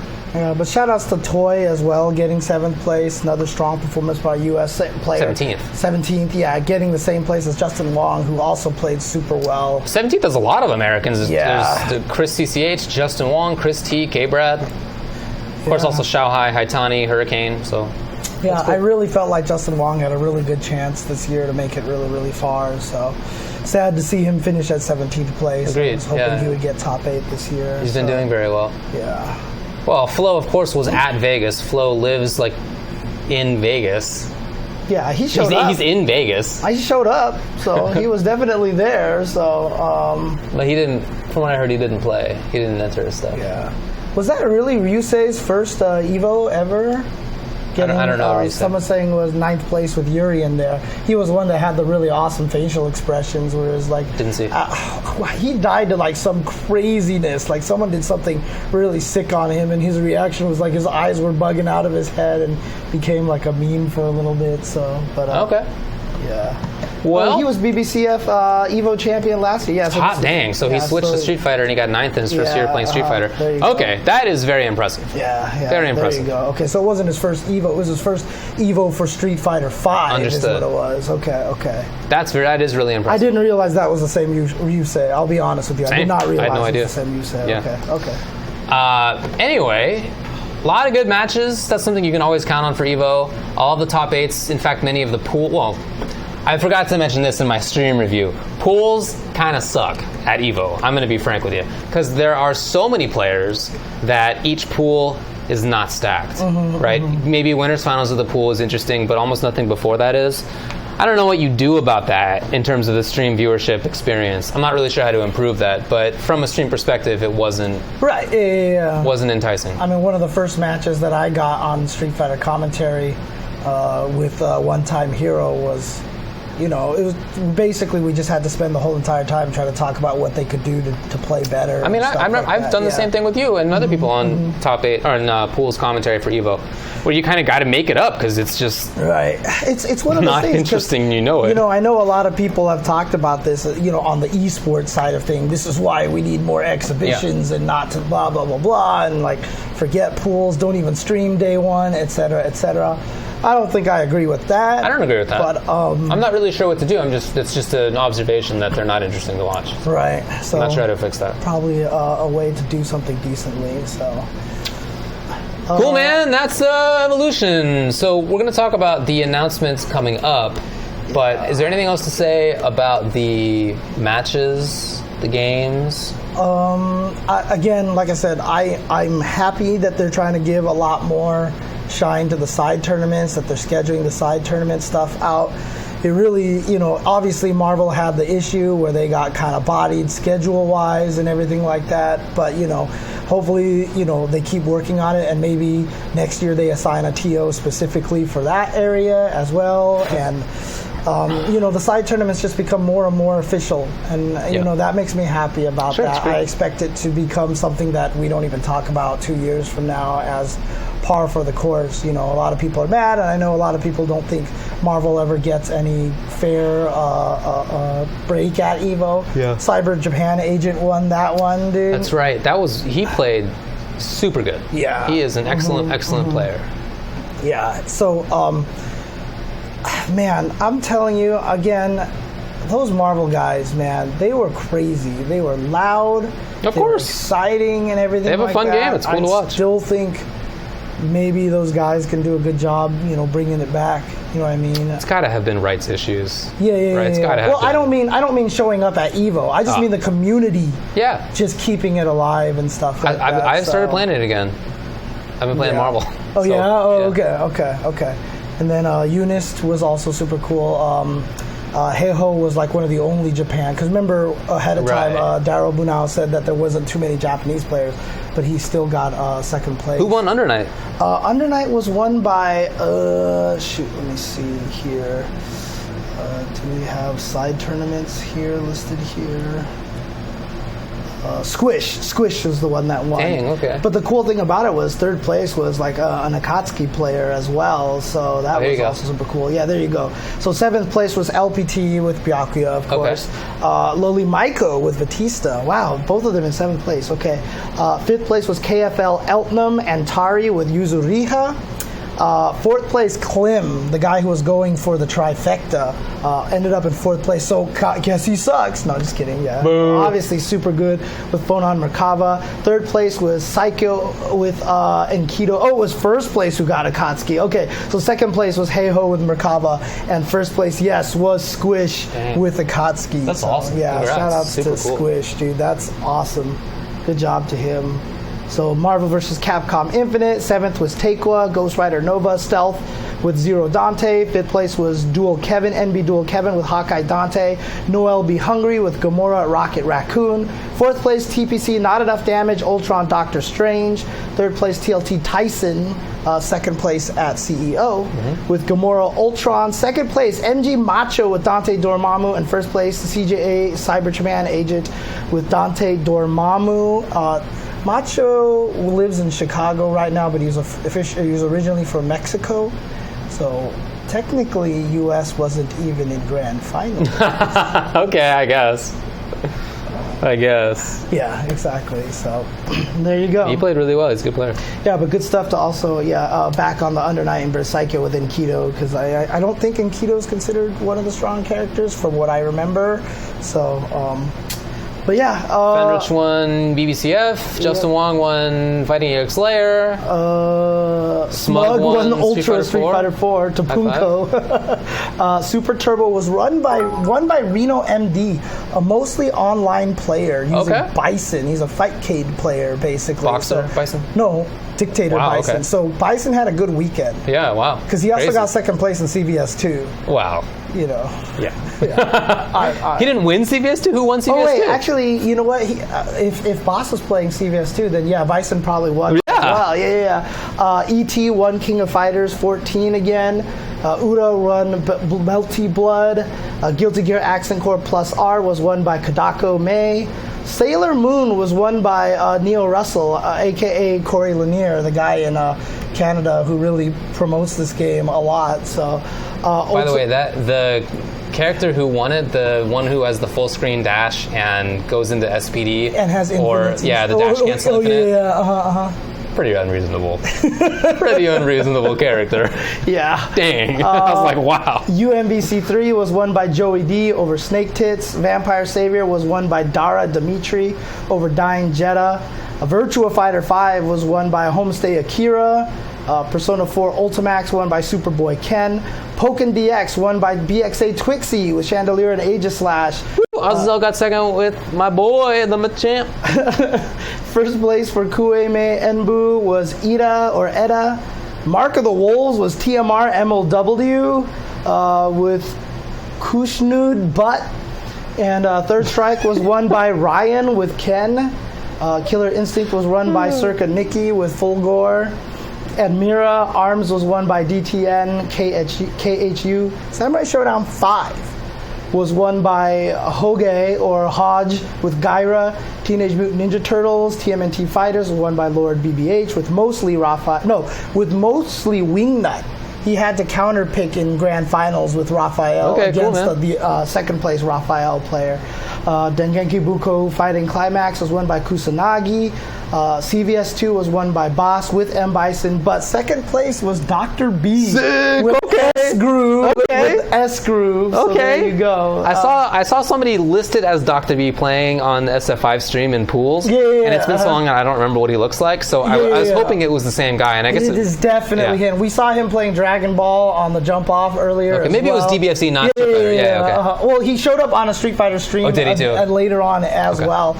But he got second place in CVS2 with his S Groove. Sick S Groove. Yeah, Akatsuki Blitzkampf, where Akatsuki is from, was won by Rorio. Rivals of Ether was won by Dolphin Brick. Arcana Heart was won by Kazupachi. Tatsunoko was won by TVC, was won by K-Beast. Good job to him. Samurai Showdown 2 was won by Frieza, a Haumaru player. I'm surprised it wasn't Ukyo. It's not, actually. Only 2 Yeah, Ukyos. I know. Three Ukyos. 3, my bad. Yeah. Aquapaza was won by Mabusin. Yatagarasu was won by Nick Cool 1996, and Street Fighter Cross Tekken was won by Homeless Dragon. By the way, somebody tweeted me on Twitter that in Yatagarasu Grand Finals, somebody picked me as commentator so that I could be at EVO. Yeah, that's right. Yeah, I heard about that. I don't know if that's why they picked me, but I certainly appreciate the tweet using that explanation for why they picked me. That tweet was very cute. I really appreciated that. Yeah. I don't know if that's why they picked me. Hologram, David. Exactly. That was really nice. Have you guys never heard of Kushnud Butt? I hadn't heard of that before. Really? Yeah, it's Marco, but the Japanese version. Oh, is that his name in Japan? I don't know why they call him Butt, but I mean, bizarre choice of names. Tafo but, Kids there you One go. Puzzle Fighter. Interesting. Okay. Man. But good stuff. Ligma. Ligma Butt. You get it? Yeah. Anyway, anything else to say about the games, the results? No. Let's take a break, dude. Yeah, I know. Let's take a break. So we'll be right back. We're going to go into the 5-5 matchup. We're going to talk about the Sonic Fox icing. We're going to talk about the Smash 4, top 4. And we're going to talk about the payout structure. So we'll be right back, guys. Be right back.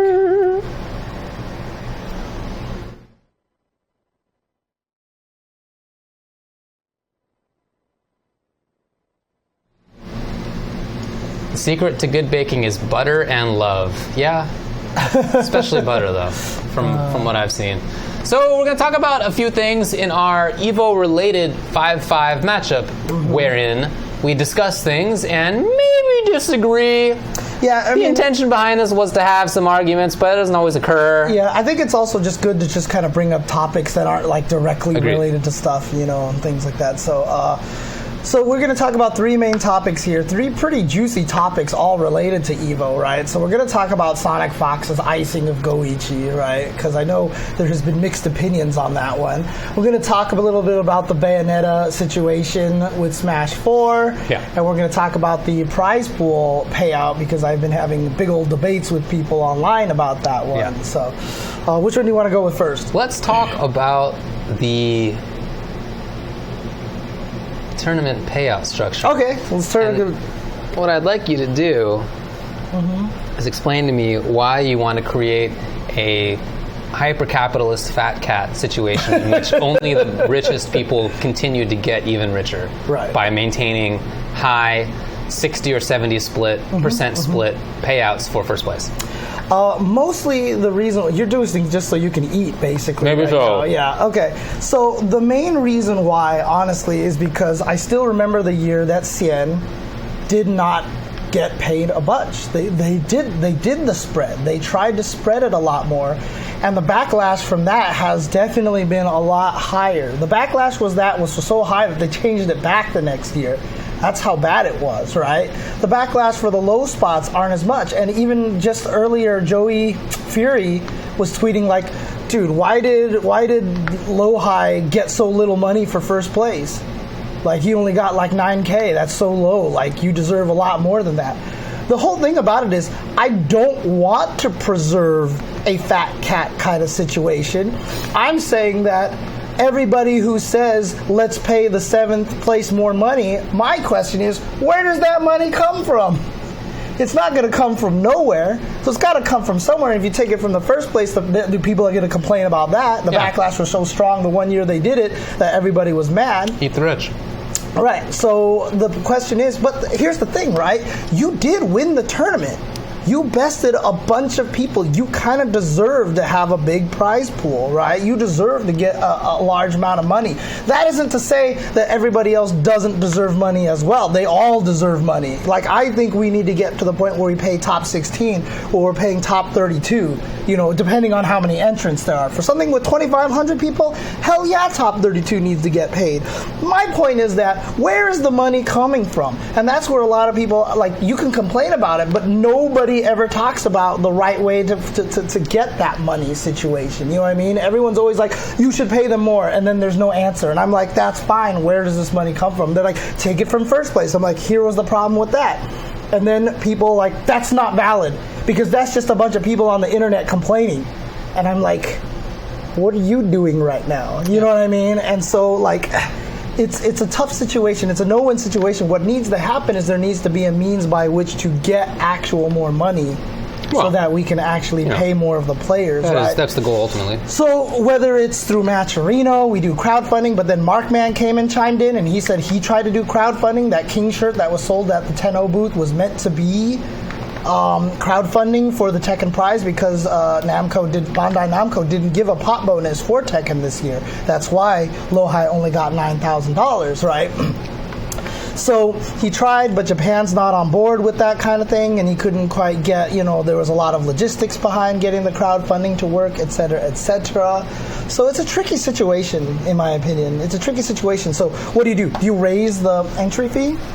Like, if you raise the entry fee, right, Smash Melee, 7th place guys, Swedish Delight, etc., they got $170 or something like that, right? Yeah. If you double the entry fee, they get $340. Of course, compared to 170, that's like, wow, that's great. But if that was never in the first place, twice as much, they would still be complaining about 340 if it was already doubled in the first place. They'd be like, 340 is too low for blah, blah, blah. They'll only say that of course it's that much better because they already know they're getting 170. You know what I mean? There's that bias built into their brain already.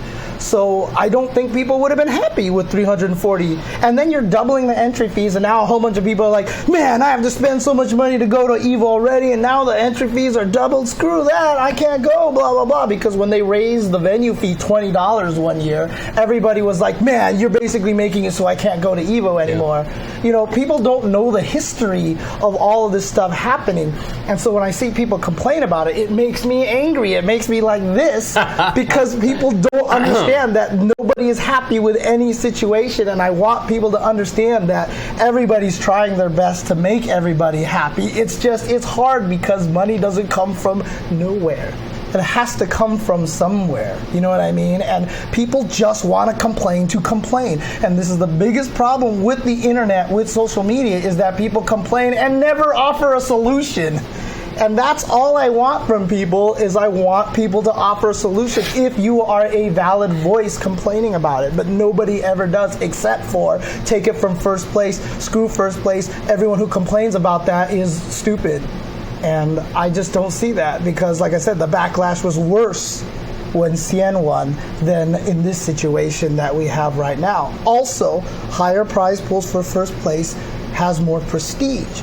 If I go and talk to any random person, they ask me how much did first place get, and I tell them, if I say 5K, they're like, right? If you say 10K, they start to pay attention. When you say 100K, they're like, oh, this is legit. You know what I mean? There's also a presentation prestige to help us get to the point where we can pay top 32. Sure. If we lower the prize pool now, it will take us longer to get to the point where we can pay top 32. So we have to skew it a little bit high for now so we can get to that point. Done. Cool. You got to rely on the job creators to create the jobs, right? That's you'll take into account the fact that there's just going to be demand. Demand will exist whether or not there's anything else going on. So just worry about supply. Well, we're not big enough yet to really compare it to any sort of real world situation. I've always thought the Democrats made a big strategic error in giving up on the patriotic aspect of paying taxes. Paying taxes is awesome. And I wish that there were politicians who would stand up and say, yeah, I want to tax you. Yeah. Because we need to pay for things. We need to live in a society. And in order to make that happen, yeah, rich people got to pay a buttload of cash. And they're going to complain about it. They always do.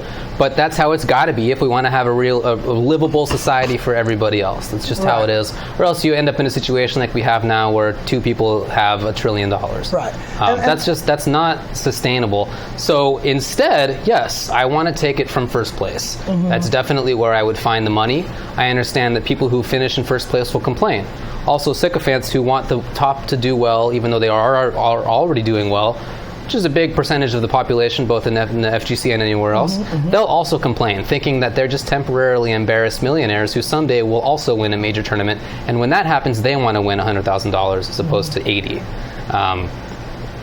Instead, you need to just take it from the first place. And if there's going to be complaints either way, then I'd rather have the complaints exist in a situation where more than just the top 3 or 4 people can do this as a job. Right. So all else equal, I am more interested in maintaining more players than I am in propping up 1 or 3 highest level players. Yeah, take it from first place. First place gets 9,000 instead of 11. Fine. Right. And first place gets 7,000 instead of 9. Fine. If in doing so, you can make this a viable thing for more than just 4 people, 3 people. Do you feel like changing 7th place in Smash from 1-7 to 340 will make a difference for them to make it viable? No, it needs to be more than that. Because it needs to be not 340. How much did Levin win? Do you know? I don't know. It would be 60% of however many entrants there were. I think it was 1,500 or something? 1,500, yeah. Is it times 10? 60% of that. So I think he made like... So is there 15,000 in it, and he made 60%? Is that what you're saying? Yeah, okay, basically. Fine. So he made about 8,000 something. Right, he made about 8,500. 8,600, I believe it was. So can he make 7,000? Is that okay? And in doing so, Swedish Delight can get $1,000 or $800 or $600-$700? He wouldn't, because that money would have to be spread through everybody else as well. So Swedish Delight wouldn't make enough to actually make a difference for him. Sure, no, that makes a significant difference. If you're making $500 or $600, that is a profit on the weekend. If you're making $340, maybe you have earned back your inputs. Maybe you've accounted for how much it costs you to travel? Probably not. I don't know where he lives, but it's probable that that's not enough. Whereas at 600, at that point, for most people's travel concerns, you're about breaking even. So in that case, it becomes sustainable for you instead of it being a problem and you have to be propped up by a team whose business model is unknown. And yeah, for sure I want to take it from first place. I just feel like we're not at a point right now where that would make a significant difference to the people that are down there. You know what I mean? If you can pay back your weekend, it's a big difference compared to not being able to. Big difference. All right, so what I'm actually in favor of is changing it depending on the game and the payout system and the community. Okay. So one of the things about the Smash players with Leffen and Armada, I was talking to Armada about this as well. He was saying, I'd totally be down to let the money go and it would be a hit on me, right? But the thing about it is there are players like Problem X who, when they win EVO, could realistically never make top 8 at EVO again. And that's not saying anything about a skill, that's just the nature of the beast, right? With a guy like Leffen and Armada, Smash community is so consistent enough that the top players are always winning that money. You're always going to see Hungrybox and Plup and Armada and Leffen and those guys in the top 8. So if we want to spread it down on the Smash community, I'm actually super okay with that because the same people are winning that money over and over again. So yes, it makes a big difference. But in the situation for something like Street Fighter, you make a top 8 at EVO and barring the rare Tokido syndrome, it's really hard to continually do that. That when you do win something like that, you want to feel like you won a substantial prize, to have something that, was worth it for you. You know what I mean? And so, like I said, it needs to add to the prestige a little bit. Once we get to that point where we can realistically pay top 32, then yes, I want the first place to drop to something like 40%. I want that to happen. That is the absolute end goal for what is to happen. I want to spread all the way down so that everybody can live off of it and pay it. I just don't think we're at the point right now where we have enough money in the prize pool that it can make that difference. And I think it'll take longer for us to get to that point if we start now. I feel like it will make it harder for us to get to the point where we can actually pay these players. We have the same goal. We have the same end goal because of the prestige. Because when you talk to companies and potential sponsors, they have to hear those numbers and they go, this is a legit event. I want to be a part of this. I get that for something like Capcom Cup. To make $150,000 sounds like it's a lot. Or wasn't it $250,000 actually? It was like a lot of money. It was $250,000. Giant amount. So I get it for giant pots like that. I understand that there's a prestige argument for that. But that said, $200,000 is a lot of money as well, and I don't think that cuts into the prestige of it. So although I get that there's an argument for the prestige, I don't think that it exists for EVO where the difference would be between like $7,000 or $9,000. It's not going to be 100. Just we're never going to do that. I don't think it exists for EVO, and I think that for bigger tournaments, you can still have the prestige while paying out more for the other players. You just don't. There's a level where 100,000 sounds like a lot already. 150,000 is a lot already. 200 is a lot already. It doesn't need to be 250. Right. So for the rest of the top 32, the people who make Capcom Cup, and same for the other leagues that are being run, I want to see more of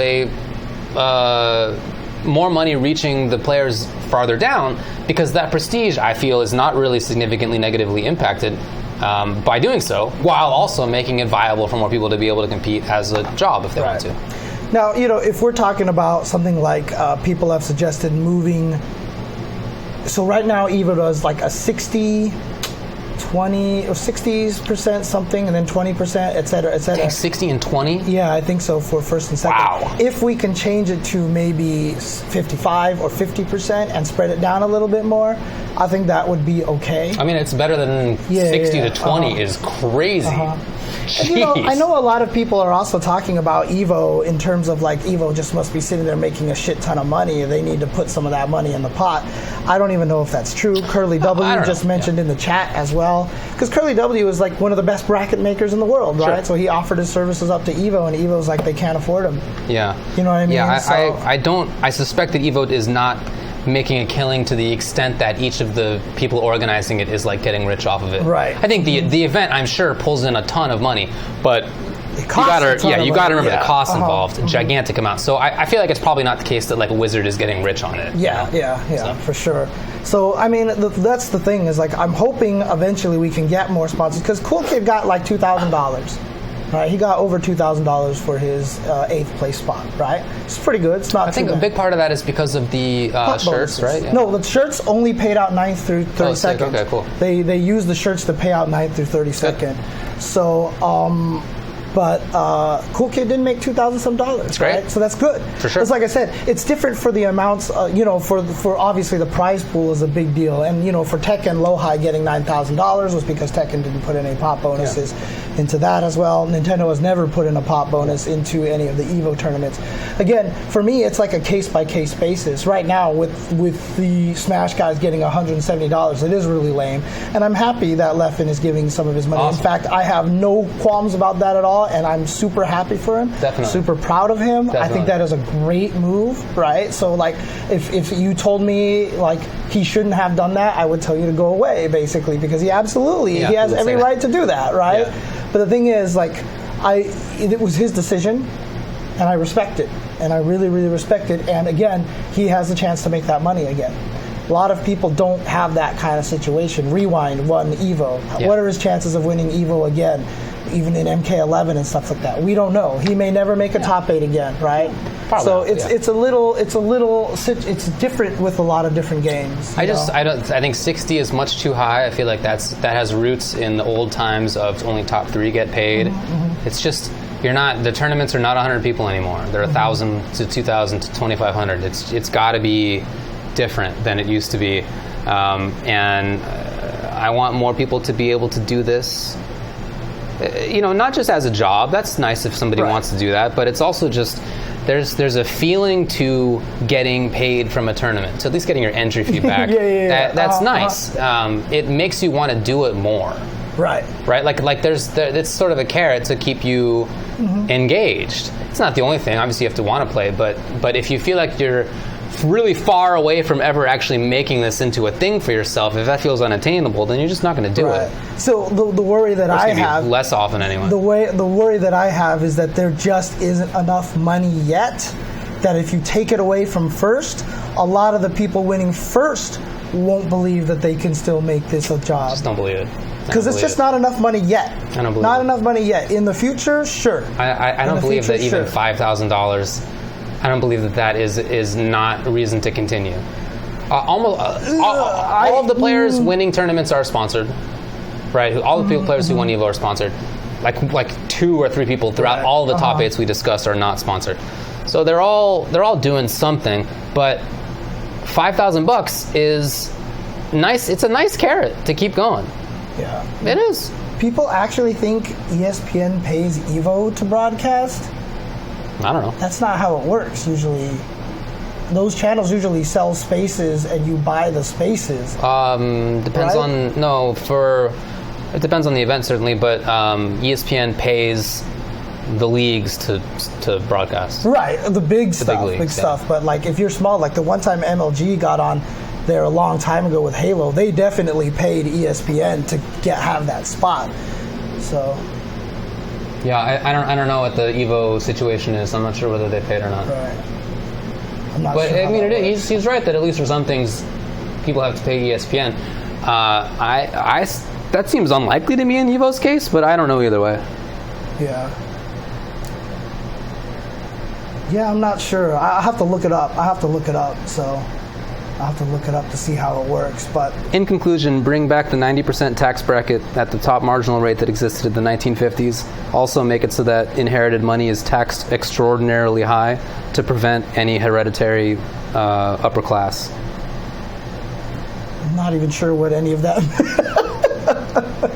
But in any case, like I said, I just don't think we're quite there yet. I don't think we're quite there where we can do it as well as we want to, because the first place is having low payouts. CN winning $5,000 for EVO. You know, like I said, that was a huge backlash, and everybody There's going to be complaints either way. Yeah. I think it's so that more people can play. And like I said, I have the same end goal. I know. I have the same end goal. I've always argued that I want 7th and 8th to get paid more, and I want, you know, all the way paid through top 32, all the way through top 64. Yeah, we both want the best thing for the scene, obviously. Right. It's just different ways of going about it. I just don't think that we're actually at a point right now where it can be done realistically and would hurt us getting to that point a little bit more. Well, so, I don't agree, but you know, it's all right. So there you go. Hey, all right. Hey, we actually disagreed on something. Right? And I felt like we both actually had really good points, so yeah. Yeah, sure. All right, well, you want to move on to the next one? Talk about Sonic Fox and Goichi? Sure. Cool. Okay. So, in Grand Finals of Dragon Ball FighterZ at EVO, Sonic Fox beat Goichi 3-0 in winner's side. Then in Grand Finals, Goichi beat Sonic Fox in the first set 3-0. Then, Sonic Fox asked for a seat change. He wanted to change from 2-player to 1-player side. He asked if that's something that he can do. This is by his own account later on Twitter. He talked about it quite a bit. He asked if that's something that he can do. They discussed it. They translated it for Goichi. They had a coin flip to determine which side he would end up on. Sure enough, he got the side he wanted. He then 3-0'd Goichi in the second set of Grand Finals. After Goichi looking very... clearly upset about things, clearly frustrated for sure. So, since you started last time, I guess I'll start this time. I thought it was a very smart move. In retrospect, my take on it in the moment was that it was only to ice him. That's what I thought that Sonic Fox was trying to do to Goichi. Slow things down. Clearly, Goichi had the big momentum, right? So slow things down if you can. Get rid of the momentum. See if you can do better in the next set. Instead, his claim is that it was because he feels like his movement's better on the first side. Right. And you can see that if you look at his results. Again, he first player side in winners finals, he 3-0'd Goichi. Grand finals on 2-player side, he got 3-0'd. Grand finals on 1-player side, he 3-0'd Goichi. Right. So they're clearly, well, at least there's some evidence that that side does matter. So I think it's very smart of him to try to play to the side that is stronger for him. I think that's really smart gamesmanship.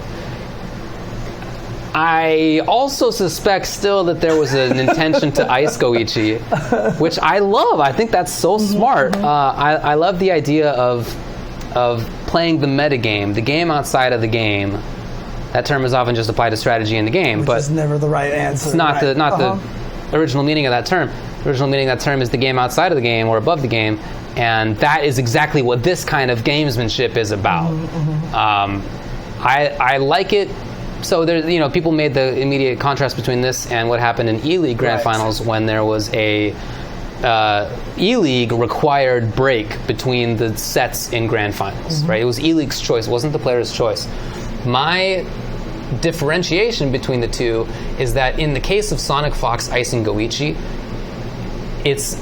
there's still the battle between the players is continuing. Right. It hasn't been interrupted by a third party. Instead, one of the players decided of his own volition that there should be a break here. He wants the break here. That's something I've always been cool with. Right. I want the players to be able to continue their interaction, and if that means that if one player wants to take a break before second set, they can do that. Right. That is allowed. If they want to call out some obscure rule, that's allowed.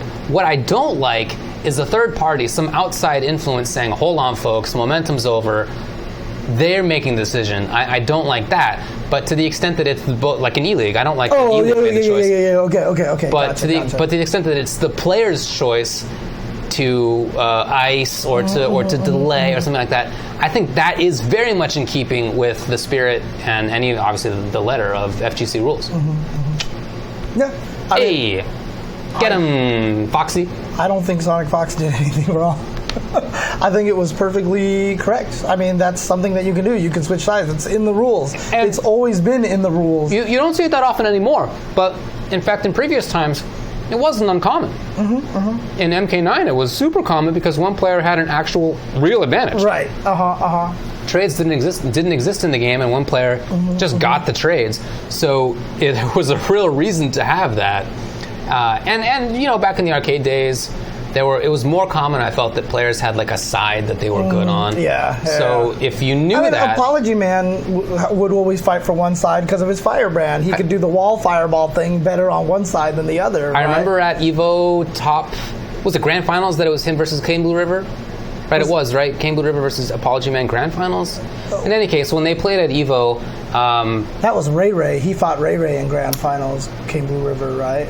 Oh, you may be right. But in any case, he did play against Apology Man. Right. And I remember, because I laughed about it so much, we all knew that Apology Man's weak on the other side. And so Kane Blue River literally ran from the seats where they were on the stage to the setup to make sure that he got the right side. He literally ran there to make sure. And gamesmanship like that is awesome. Yeah. I mean, again, that's just to settle those kind of disputes. You have the coin toss like they did. Maybe it shouldn't have taken as long to get the coin toss taken care of and explained to Goichi and everything like that. But it was going to take some time. Yeah, it was going to take some time. And like I said, that's just part of the rules, right?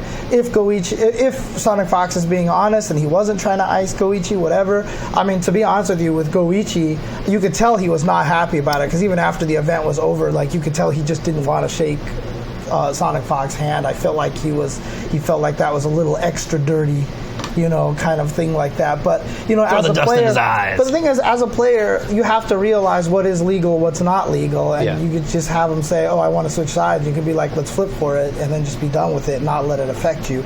But unfortunately, I think it really did affect him. I think it did too. So it's a bummer for Goichi, but look, man, you're playing a game, and games have rules. And within those rules, as long as you're in there, do whatever you can do. Yep. And maybe even after the first game was lost, maybe Goichi should have asked for a side switch again. Maybe. Because I think you can side switch in between games. I think that's true. I don't remember exactly, but I was trying to think. It's an old school arcade rule, right? Yeah. Because because in arcade you definitely can be more comfortable on one side or the other, and so there were just rules put in place that whenever you lost a game, you could switch sides. I don't think that rule's ever changed. I think you're right. So if I was Goichi, I would have tried to fight for that other side back, you know, just to. Try to fight back a little bit on the meta game. Well, and keep in mind, the first game in the second set of Grand Finals was really close. Sonic Fox didn't. It was not a blow up by any stretch. Sonic Fox had to close it out, clutch it out. Second and third games were not as close, but you know, Goichi. It's not like he came into that second set and got dusted. Right. Exactly. The score says 3-0, but the first game was much closer than that. So I don't know. Actually, I'm sure the rules are in multiple languages. I would imagine they'd have to be. So that would make sense. I hope they are in any case. Yeah. But in any case, a lot of people are mad at Sonic Fox. They feel like he cheated. They feel like he kind of played dirty or whatever like that. He did play dirty. If his intention was to ice rather than just to switch, then, you know, I don't mind calling it dirty, but it is within the rules. Yeah. The question now is, how often are people going to try to do that on resets? And you know what? If they do, there's nothing wrong with it. That's absolutely legal to ask for a break, to go use the bathroom between sets or something like that. I would do that. You know what I mean? Dude, tennis players have used the Hawkeye cam to you know, when they challenge an in or out call, like you've seen them use that for an extra rest. Like they're not like, they just played a super long thing. It's out and they're gassed, they're winded, and they'll be like whatever, and then they can just stand there for a second. You know, they have used medical timeouts just so they can talk to their coach or whatever like that. Things like that happen all the time. You know what I mean? It's just, as long as it's in the rule set, it's legal. So I don't even think it's a problem. So I am with you. Yep, medical timeouts too. It might be that Goichi wouldn't do the same thing, but there are also players who insist on playing low tier, and that's not something that you need to do. That's your choice. If you don't blame anybody else if you insist on playing Q for your entire life. It's nobody's fault but your own. Yep, exactly. So I just don't think it's a problem. So. All right. Smash 4. Ah, yes. Smash 4 Bayonetta situation. So at some point in time, obviously, as we mentioned, there's 3 Bayonettas in top 4. And only one Japanese player got into third place, right? Not playing Bayonetta. Not playing Bayonetta. once he was eliminated and there was only 2 Bayonettas in grand finals, well, the whole time they were booing, right? So a lot of people saying it was the outside crowd that was booing, but that definitely is not the case because the FGC crowd has been known to cheer for Wobbles and cheer for a Hungry Box, right? Yeah, I mean, I don't play the game. I find Bayonetta kind of silly to watch, but like, I get hype when she does the big combo. I think it's cool looking. Yeah, and the Smash community hates it because they do not think she plays within the spirit of the game, like Jigglypuff. Clearly very strong. She's very, very strong, and after Captain Zack eliminated Niantono, the audience booed, and Captain Zack flipped everybody off. And then when the grand final started, him and Lima basically sat there and charged their supers and just were talking and laughing, weren't even playing. And Bear had to come up and be like, you guys are going to get DQ'd if this happens. Yeah. And so they played out their match and everything like that. So I guess I'll start first. So my take on the situation is, look, fighting game community has been dealing with this forever, right? I mean, we've had top tier forever winning everything. You go into Third Strike expecting to see Chun Yun Ken, and maybe the occasional Makoto, or if Kokujin's there, you're going to see Dudley, right? But outside of that, it's just Chun Yun Ken. Dude, that's why Third Strike was always considered so boring at EVO Top 8s, because it was always Chun Yun Ken, That was not an uncommon sentiment. Right, exactly. So it was something that people could play. MVC2 has always been the same, like 4 main teams over and over and over again, right? People loved that. They were excited by it. So as a fighting game community, we just learned to accept these things and we just learned to fight it. And I know the Smash community has a very, very strong inkling to want to control everything. So they want to control it. They want to ban Bayonetta because they think she ruins the game. She's in the game. She's not like super OP. Like let's talk Akuma status and Super Turbo. It's not to that level. She hasn't won every single event ever. So that's just something you just have to accept in your game. That's just the way it is. And I think booing the players is poor taste. I think that's bad. I actually don't blame Captain Zack for flipping everybody off or trying to troll them in the start of grand finals and everything like that. Obviously, they can't do that because that just sucks. That is breaking the rules. Right, that is breaking the rules. But in my opinion, I don't blame them for getting mad because it sucks. You're winning, you're doing well at this event, and all you're doing is getting booed by everyone just because you play this character that everybody dislikes, that everybody else can use. They can. Right? So, I don't know. I just think it's fine. So It's an unusual situation where fans of the game itself are so against one of the characters in the game. I mean, in Third Strike, for example, it is true that a lot of people felt that it got boring when Chun Yun Ken started to become the big deal, but big Third Strike heads are cool with it. I actually really enjoy watching Chun. I don't mind her. I think her footsies are really fun. And that's the same with a lot of... If you're like a Third Strike player, you understand that it's going to be like that, and you find enjoyment in it, right? It's the same with Marvel 2, as you mentioned, as top-heavy as it is. That doesn't mean that... nobody watches that game who cares about Marvel 2 and thinks, oh, another Sentinel. Another MSP. That's really rare for any fighting game. I'm not sure that I can come up with another good example off the top of my head of that occurring. I mean, Elena, people ripped on a little bit at the end of Street Fighter 4. Maybe more than a little bit, but I wouldn't say it was to the degree of what Bayonetta gets in Smash 4. It doesn't seem like that level. It was more of like an annoyance maybe, or like it doesn't need to be like this or whatever. But I don't recall anybody like flipping off people or right. I don't remember that happening. So I think that's really rare. Maybe there are a couple situations. Oh, Vanilla Phoenix actually may be a good example. But in any case, it's really rare that's occurred in... What about Aquaman? They were saying Aquaman in Injustice early on and stuff like that. That wasn't even... People weren't even mad about that, right? So. Yeah, I mean, that's silly. It's just like regular tier complaints. I'm talking about like being so opposed to a character that you are going to boo that... They walked out. Good chunk of the crowd walked out. Of the actual Smash 4 players and fans walked out. How often has that ever occurred? So that is a big bummer. I don't know what is to be done about that, right? But if you're somebody who is really into Smash 4, I feel like one of a couple things must occur. One is that you have to just accept that it's in the game, and if you don't like it, then you can play another game. There are a million games out there. Another one is Alien. Yeah. Okay, Kokonoi is a good example. Yeah. So it's not like it's never happened, but it's very rare. I'm not opposed to banning her. That's fine with me. In a game that I play and care more about, I would be opposed to banning characters. But if the scene itself, it's a different scene. I mean, there's, as we've often discussed, a lot of crossover between Smash and the other fighting games, but there's a lot of idiosyncrasies too. Right. It's definitely its own thing. If they want to ban it, that's fine with me. It doesn't matter. I mean, honestly. at this point in time, they might as well. It's too late now. Because Smash Ultimate is coming out, right? So that's what I mean. It might as well. So at Smash events where they continue to play Smash Wii U, might as well just ban it, if they hate her that much. That's fine, but if they want to do that, that's fine. But the worst case situation is what is currently happening, which is that a bunch of people claim that they are into Smash 4 and yet hate part of it so much that they walk out or boo without banning that thing that they hate so much. Like, that's the worst case scenario. Well, I mean, they're arguing right now. I'm sure there was a lot of debates on whether they should ban it or not. There were. I remember them happening. Right, yeah. So obviously they agreed not to ban it.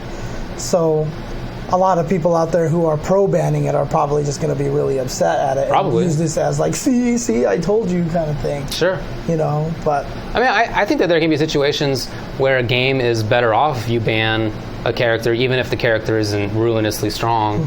I don't know that is a common thing, but I think it's like conceivable to me. What would be a good example? I'm not really sure. I'm just saying I think it's conceivable that could be the case. Okay. And maybe this is one of them.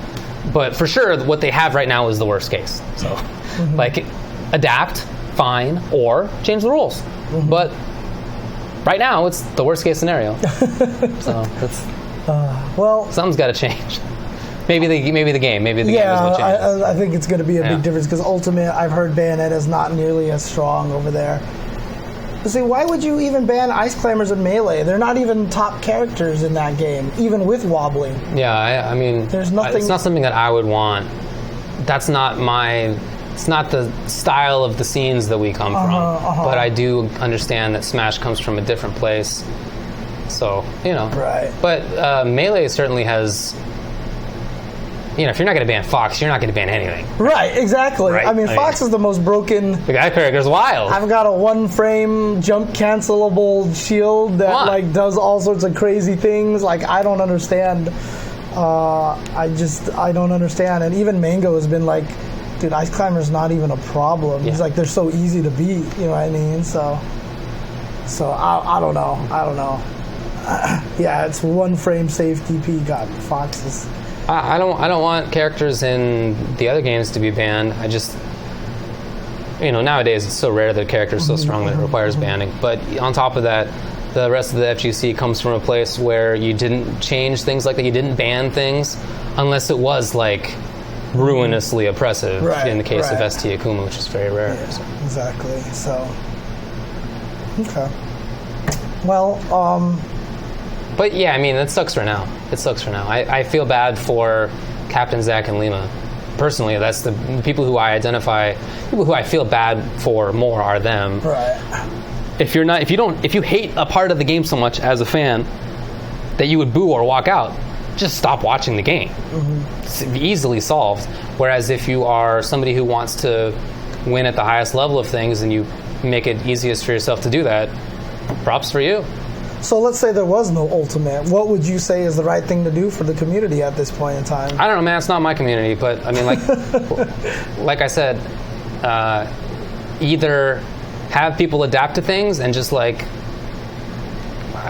don't know how you change the culture. But, ideally you change the culture. I don't know how that would happen. Or you ban her. Whatever. Okay. Yeah, that's an interesting situation.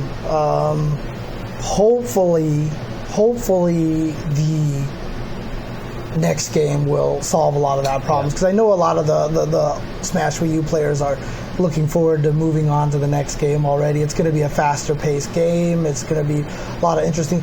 we'll talk about this later on during announcements, even though this is not a technical EVO announcement, but there's definitely some cool announcements. So I just don't want to come at the Smash games with rule sets that I feel that they need to abide by, because I remember when the FGC in general was having that happen to them, and we all hated it. And the folks at MLG and other big tournaments that were trying to make rules that for FGC events that they were hosting that we didn't like, their thought was, well, fighting games are just an esport. Like, we're the same scene. So what's the problem with abiding by our rules, by our esports rules? They're, we're all the same things. Right. And I know we've talked about this and you have said that you agree, that we don't want to say that, well, just because we consider Smash games fighting games, that we have to apply all of our rules to them. Right. I get that there are differences between the scenes and the subgenres. So. Yeah, for sure. So, yeah, I mean, it is a tough situation. I'm not sure what they're supposed to do, but maybe Smash. I think Melee's sick, man. I hope Melee never dies. It's such a good game. It's so fun to watch. And Fox is your favorite character. Ban Fox, but everything else is fine. Oh, man. Yeah, I mean, because that's the whole thing, right? There's a lot of playing within the spirit of the game in the Smash community.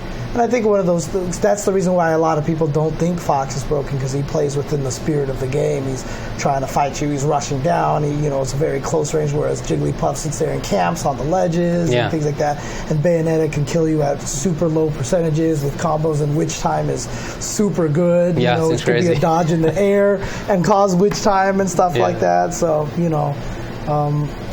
I don't like anything based off of spirit of the game kind of things like that with video games, because it's just like I come from the era of sucking things up, you know what I mean? You're just like, roll canceling, well, this is broken, let's learn to play with it. We can't do anything about it, so, I 645, I don't think it's true that FGC in any sense appreciates Smash more just because we have wanted to have rule sets like allowing items and stuff. That is to say, including more of the game in tournaments rather than just boiling it down to as competitive as possible. I don't think you can make any value judgments really about who appreciates the game more. It's just they're just different takes on it.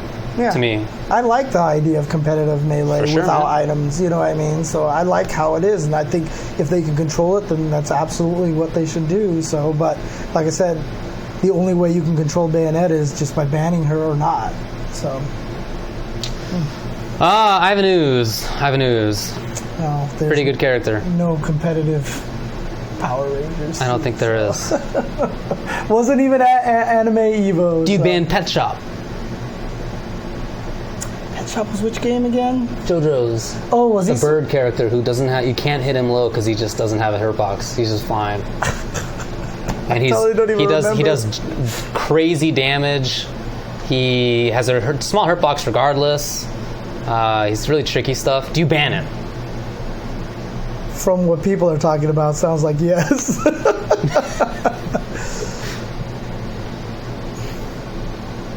Japanese do not ban Akuma and Sagat. That is absolutely not true. Japanese soft ban him. Both Old Sagat, Hyobal Vega, and Akuma are all tournament legal. Right. People just don't do it for honor, basically. I think it's a really fun distinction between the U.S. scene and the Japanese scene, where we're like writing legalistic rules because some idiot's going to do the thing unless you ban it, right? Right. So, okay. Whereas Japan is like their rules are more like social in general, like unspoken relatively, right? And so you just trust that people won't do the terrible thing. Right. It's just like a very different take. Honestly, but very similar results because nobody plays ST Akuma. And right. Well, there have been ST Akumas you're right. in Japan. I've seen it before. I've seen it too, but it's almost never. Yeah, and the reason why everyone gets so salty at Mao is because he has absolutely no qualms about heel-balling you to death. Yeah, and he just kills everybody. Yeah. So, yeah. Very funny. There you go. Okay. Different scenes. Anyway, there you go. Arguments. Let's also talk about some announcements. Let's talk about all the announcements that happened. In particular, the first one I want to talk about is the complete lack of announcements for NRS scene. What do you think of that? Well, you know how much I like Injustice, and so I'm happy to see Injustice continue. It's also encouraging to me that after EVO, a lot of the NRS scene basically collectively was like, that was sick. Cool. That was a super good tournament, and watching it was a blast, and there was a lot of variety and different players doing good work. Hang on a second. Some people are saying audio's going crazy. Let's see if that fixes the audio. Hello. Or was it just rubbing on your shirt? Is it getting on my chest hair? Might have been. Actually, might have been. No, crackling is still there. Was it actually my chest hair? Some people are still saying it's interesting. It's good now? Oh, it actually was my chest hair. Okay. My bad, everybody. I'm a hirsute man. It's my jeans. Southern and Eastern European stock. Continue. What were we talking about? NRS announcements, lack of... Oh, yeah. So it's encouraging because a lot of the NRS scene thought that EVO was cool. And that the game actually did show itself in a good light. Lots of different characters used, new players doing well. Yes. There have been up-and-comers. The scene is actually... There's evolution clearly going on in the scene. So I feel like that has caused a little bit more positive light in at least this week on the NRS. Who knows if that lasts. But I think that's encouraging at least. In the long term, I hope that they announce MK11 not that long from now, because 300 plus at EVO for Injustice is just not a good look. Now, do you actually feel like that they're now announcing anything, maybe because there's some delays or they're changing some stuff? Do you think that was the intention, or do you think they're trying to do something different a little bit? I do. It does seem like they're trying to do something a little bit different. I didn't think, as we said before in our pre-EVO show, I didn't think that this was the time to show MK11. I just didn't think it was the right time.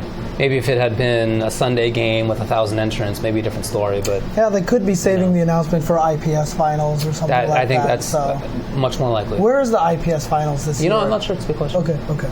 Cool. Yeah, they could probably be saving it for then as well. So multiple pros did quit the Pro Series. You are correct. But again, like I said, this week, who knows if it lasts, there has been more of a positive kind of feeling in the NRS scene. So. And I guess Boone has said that they were trying to do something different this time? Yeah, but you can never... is that real or not? Right, yeah, fair enough. So, okay. All right. Well, let's talk about some of the announcements that did happen. I don't think there was any announcements on Saturday, right? So none of the Saturday top 8s had any announcements, except BlazBlue Cross Tag Battle announced that all the characters were going to be available instantly. Yeah. And so on Monday, instead of releasing character pack 4, 5, 6, or whatever like that, they were just all available at once. They just said, here's all the characters.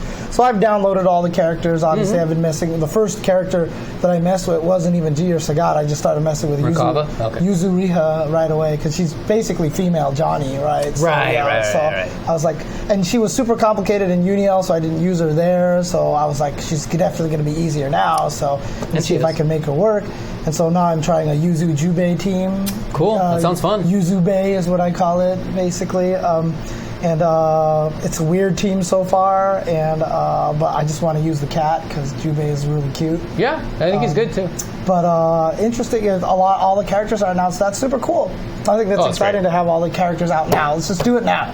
And so the face of this game is going to change drastically. Yeah. I don't know if they're going to patch that that weird cross-tag glitch or anything like that, but... I wouldn't be surprised. I wouldn't be surprised if they remove that at some point in time. So. I've tried Merkava a little bit. He seems fun. Kind of what I expected, I guess. I did try Yuzu. She was much simpler.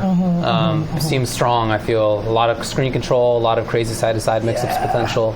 Yeah, see, that's what I was worried about. Jubei is married, so I was worried that 9 might get jealous of my Yuzubei team. But, I don't know enough about how 9 plays in BlazBlue to know what's different. Same with Izuyoi. So that's my situation with Jubei. I have no idea what Jubei did in BlazBlue. I have no idea what he was supposed to do. Yeah, for sure. So I don't know what the difference is, but they seem interesting and they seem strong enough. And I feel like Mitsuru she seems really strong, just fundamentally sound as she was in Persona. Who else? Yeah, I haven't messed with... Akihiko seems like he's kind of fun. Yeah, I haven't messed with a lot of the characters so far. I haven't tried them all yet, but the ones that I have messed with, I think, are interesting. None of them strikes me as, a bad character. I feel like none of them is, Labrys, crappy. So, I haven't tried Labrys yet. Yeah. Did we talk about female Terry No, I was just going to bring it up. Oh, okay. No, because that was announced at EVO.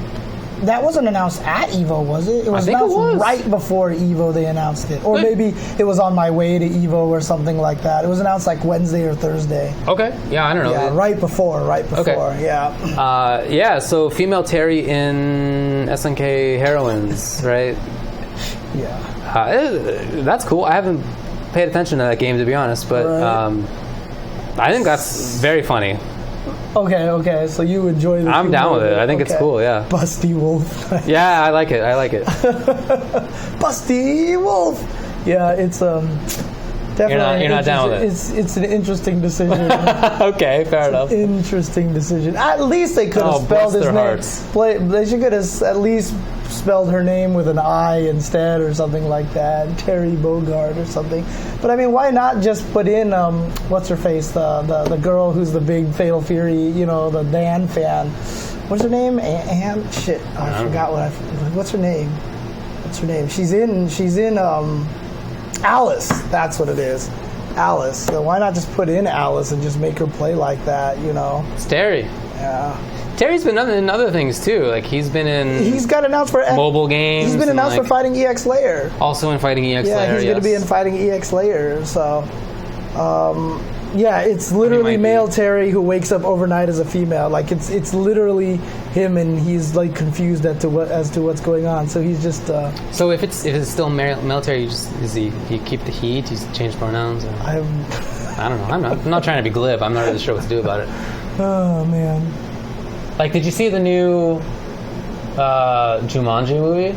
Yeah. We saw that on the plane on the same time. It's actually really funny. It was actually really good. But, they kept calling Jack Black she. Yeah. She woke up in a male body, right? Yeah. I thought it was a really funny movie. Dude, it was shockingly... I was very surprised. When I heard it was going to be based on video games, I was like, oh boy. Yeah. But they actually knew video games. Like, they actually did stuff accurately. The side people were all NPCs. The NPCs were They said the same thing over and over and over again and stuff like that. It was actually strangely entertaining. So anyway, there's that news. So let's talk about the Sunday games. Yes. I'm super excited, even though it wasn't a big announcement, but to me it's a big announcement. After Guilty Gear, they announced the Arc Revo World Tour. Very cool. They're doing a world tour for Guilty Gear. I am super happy for that. I am going to get in on that as much as I can. Makes sense. I want to help promote Guilty Gear, BlazBlue Cross Tag Battle, and everything else as much as I possibly can. BBCF, I'm super happy for them. It's about time they have this world tour. Now we can hopefully... I mean, obviously, they're probably going to start small this year. I won't expect, here's this event in Latin America, I'm not expecting that. But, to start adding to the list of all this other stuff like that, I think that's actually really cool to have finally, this event is going to be an Arc Revo, an Arc Live tour, world tour event. And stuff like that, because again, it draws people in. It tells people, okay, we're going to go visit this event. You get better numbers, etc., and I think that's super cool. And BlazBlue Cross Tag Battle came out at a perfect time for that. I think the game is in a really cool spot, and that's why I'm even more happy they released all the characters. Now we can just lab them now and figure out what's going on, figure out who's strong and everything. I don't know. I'm super hype about this. Great. I am definitely going to be banging on the door of all the ArcSys people here in North America and just being like, what can I do to help? What can I do to help? Please let me do something with this, because I'm excited on that. So, and they did say Daisuke is working on a new Guilty Gear game, but who knows what the hell that means. Right. Could be some MOBA game. It could be Isuka times 2, Isuka part 2. Probably not, right? Hopefully not. Who knows what is going on? So yeah. I mean, don't you think it could just be like Guilty Gear Xrd Rev 3 or something? Yeah, it could just be that as well, which I would be fine with as long as they actually take some time to balance the characters a little bit more carefully. Because I know a lot of people haven't been as well. Their comments to this latest patch was literally nothing's changed. Like, you changed the characters, but nothing changed. Right. The good characters are still good, the bad characters are still bad. Only Raven got nerfed a slightly tiny bit, and it wasn't even that terrible for him and everything like that. But I'll be honest with you, doing commentary for Guilty Gear, I just had so much fun. I missed the game so much, and so I really need to get back into that. Yeah, you should. Yeah, let's add Zappa in there. Let's add Robokai potentially in there. Those guys have all showed up in the story mode. Put in another crazy ass new character that nobody knows what the hell is going on with. Let's just do it. That would be cool. Let's do it. So I'd be down for that. Yeah. Before that, there was the announcement that there would be a Smash Direct. Oh, yeah, Nintendo yeah. Direct for Smash, which did occur. And it was ridiculous. Dude, I was going to talk about that towards the end. Yeah. Knocking it out of the park. Dude. It is wild. 28 days of music in that game, they said. They said if you played all the music back to back, it's 28 hours. I think they said days, didn't they? Or was it 28 hours? 28 hours. You're right. You're right. Because 28 days is like all the music. I'm getting confused with the movie, the zombie movie. 28 hours of music. 28 hours of music. Yeah. God, days. So yeah, there's that. You can also use the Switch like an MP3 player, like in your pocket. That's so sick. Yes. Crazy. They are putting in hundreds of stages. There's 103 stages, they said. But basically. Then if you include all of the little changes that you can make to it, and if you include all of the like variants, make it into Battlefield mode or whatever it is, then there are hundreds of stages. There are all the characters announced plus what they announced Simon Belmont. Yes, they did. Yes, thank God. That was and apparently that was leaked the day before. I saw some people saying that it was rumored that he was going to be in because some people data mined something and found like tracks. Like a website or something? No, they found like Bloody Tears as a track, and so people are like, dude, they're putting like 40 freaking Castlevania songs in there, and Castlevania has one of the most storied musical background history ever, and dude, like that is very cool. Simon Belmont and then an Echo Fighter and Richter Belmont. Oh my God, I'm so happy because now, like literally, you have the video game with Mario, Sonic, Mega Man, Pac-Man, Simon, like Ryu and Snake. Crazy, dude, it's just like the riddles. It's like it is basically like I called Smash Wii U like the video game fans like museum, like wet dream kind of thing like that. But this is taking it to a whole different level. Yeah, dude. It's like not replicable, right? Like it has to be Smash Ultimate for real because I don't know what you do beyond this at this point. Every character plus like a million stages is crazy. Then of course King K. Rool. Well, first there was Dark Samus. Yeah, the Echo Fighter. But then King K. Rool. I've never played Donkey Kong Country. I know that's going to make everybody mad, so I just find it surprising. Yeah, I mean, to be honest with you, when I first saw it, I didn't like it because I just didn't like that weird kind of graphics. I don't know, there was something weird that was like putting something in my head that I just didn't want to play it or something, and I kind of regret it now because I know it's like one of the most beloved games. I might have to go back and play it because I think it's on the Super Nintendo Mini, which I have, so maybe on stream I'll just sit there and go and play it. It's a really fun game. Recommended. In any case, I don't have any knowledge of King Cruel or whatever like that. So King K. Rool. So I don't know anything about him. So I had no real. Like, oh my God, he's in the game. But his intro was sick, right? The way that they actually did it. Yeah, they're like fake DDDs, like faking that he's him, and then he actually appears, and then DK and Diddy, their eyes pop out of the glass. Like, I mean, that's the pun, right? Well, that's why they called him King K. Rool, right? I mean, it's supposed to be a pun on Cruel, right? Yeah, of course, exactly. Yeah. So. Yeah. No, he looks cool. I mean, he looks. Maybe not cool is the right word, but he looks like King K. Rool. Yeah. So I thought that was really cool. But they are definitely killing it, going crazy. Oh, what was the other one? Crom was the Echo Fighter for Ike. Yeah, so he's an Echo Fighter. Right. Yeah. So I know nothing about the Fire Emblem series. Nothing. So. Nothing. But man, that game is ridiculous. Like, I don't know how they're managing to do this. Like, how do you fit that on a cart? Yeah. The cart is literally this big. How are you fitting all that information on a cart? I don't even feel like that is a... I thought it was Roy, right? Oh, is he a Roy? I thought he was Ike because I thought him throw the sword up and do the thing where he jumped up and did the crazy thing. Okay, which is the Ike, right? Yeah. No, Ike is not the Echo Fighter for Marth, is he? Oh, he's Roy and Crom? Okay, whatever. He's a weird third mixture between all of them. I'm going to be honest. I don't know what the difference is in terms of which character's names and looks. I can picture their move sets. Right. But which one goes to which character? Right. I don't recall. Okay.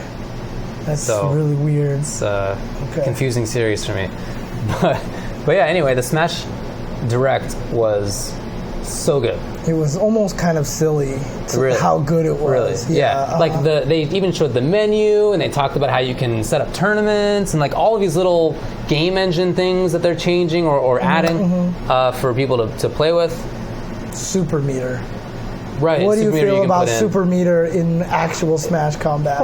Probably not good. Probably not. Because they said they were going to nerf them for one-on-one. They did say that. They did say that. But final Smash Meter. I feel like it's just not going to be.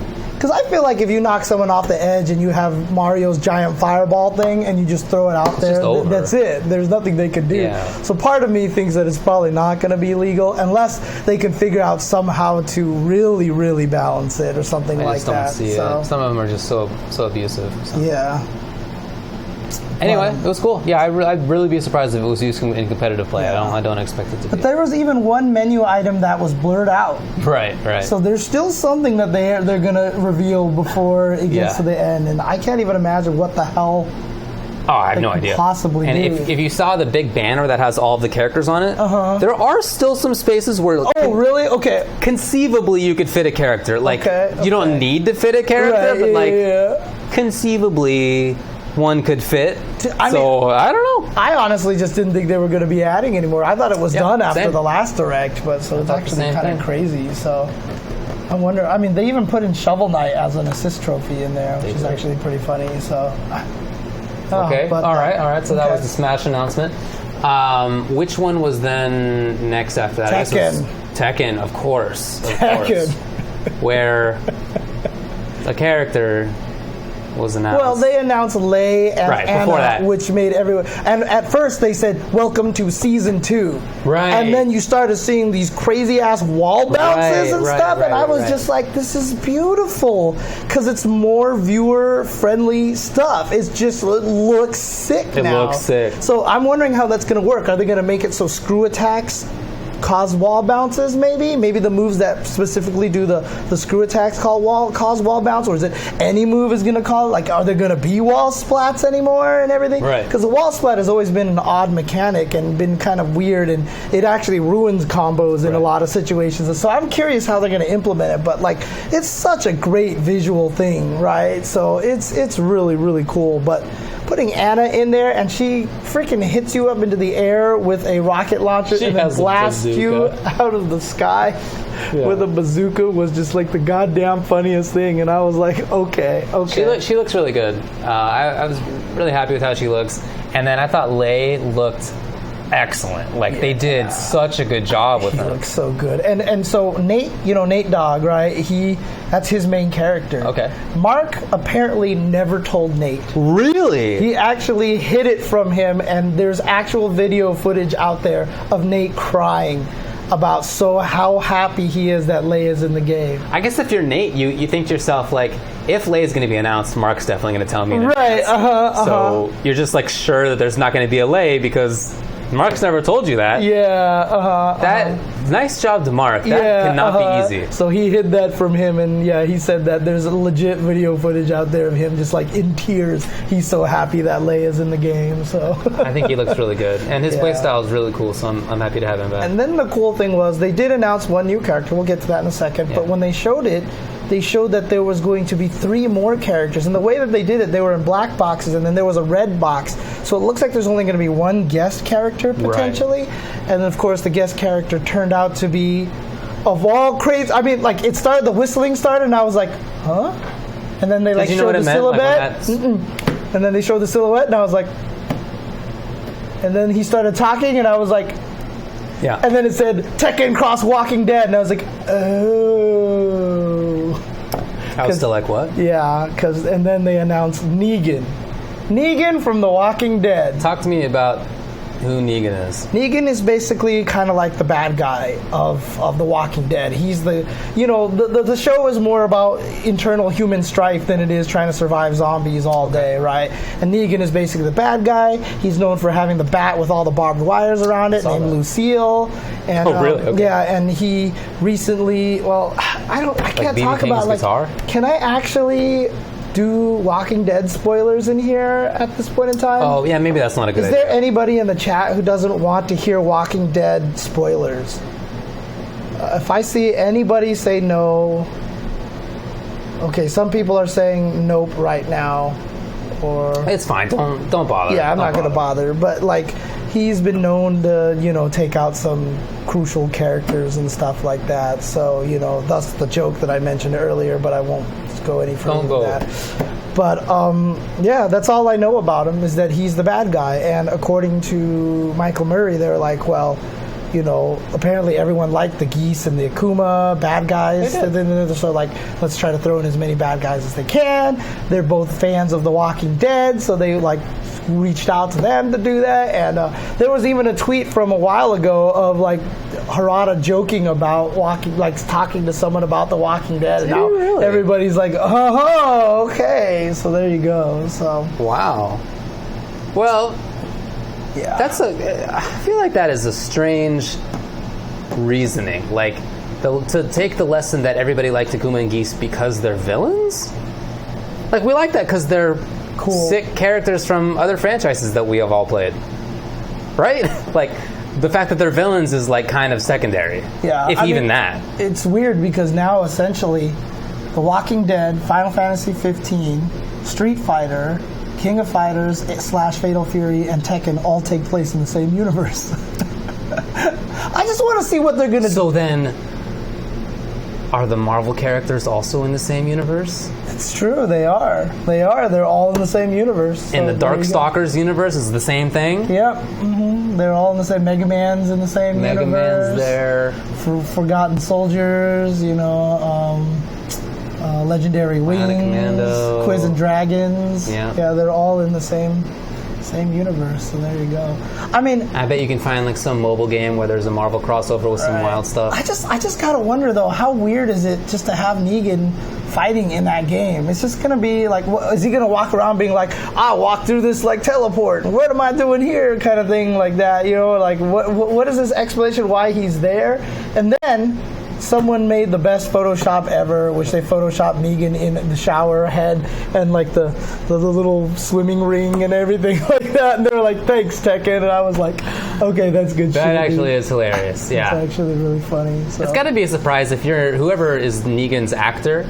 Now you're going to be like voice acting him in a video game. That's got to be like quite an unexpected in a video twist. game that's not the Walking Dead video game. Yeah. So, you know. And presumably it'll be like, I don't know. Oh, man. That's actually kind of strange. Soul Calibur 2. Oh, we didn't talk about Soul Calibur. Oh, that's right. Anything else to say about Tekken? It looks cool. They're killing it.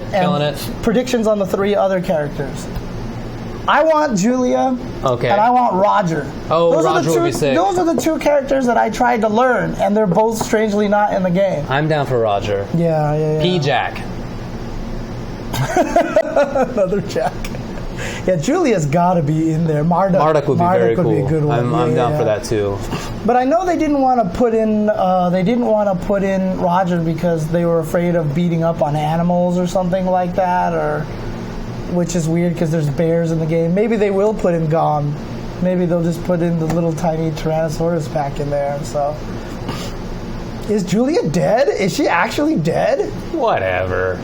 It doesn't even matter, dude. Whatever. Nobody ever stays dead. Astaroth was announced. That was very cool for Soul Calibur. Mm-hmm. He looks just like Astaroth. Like, I don't know what I expected, but whatever it is, he looks just like the character.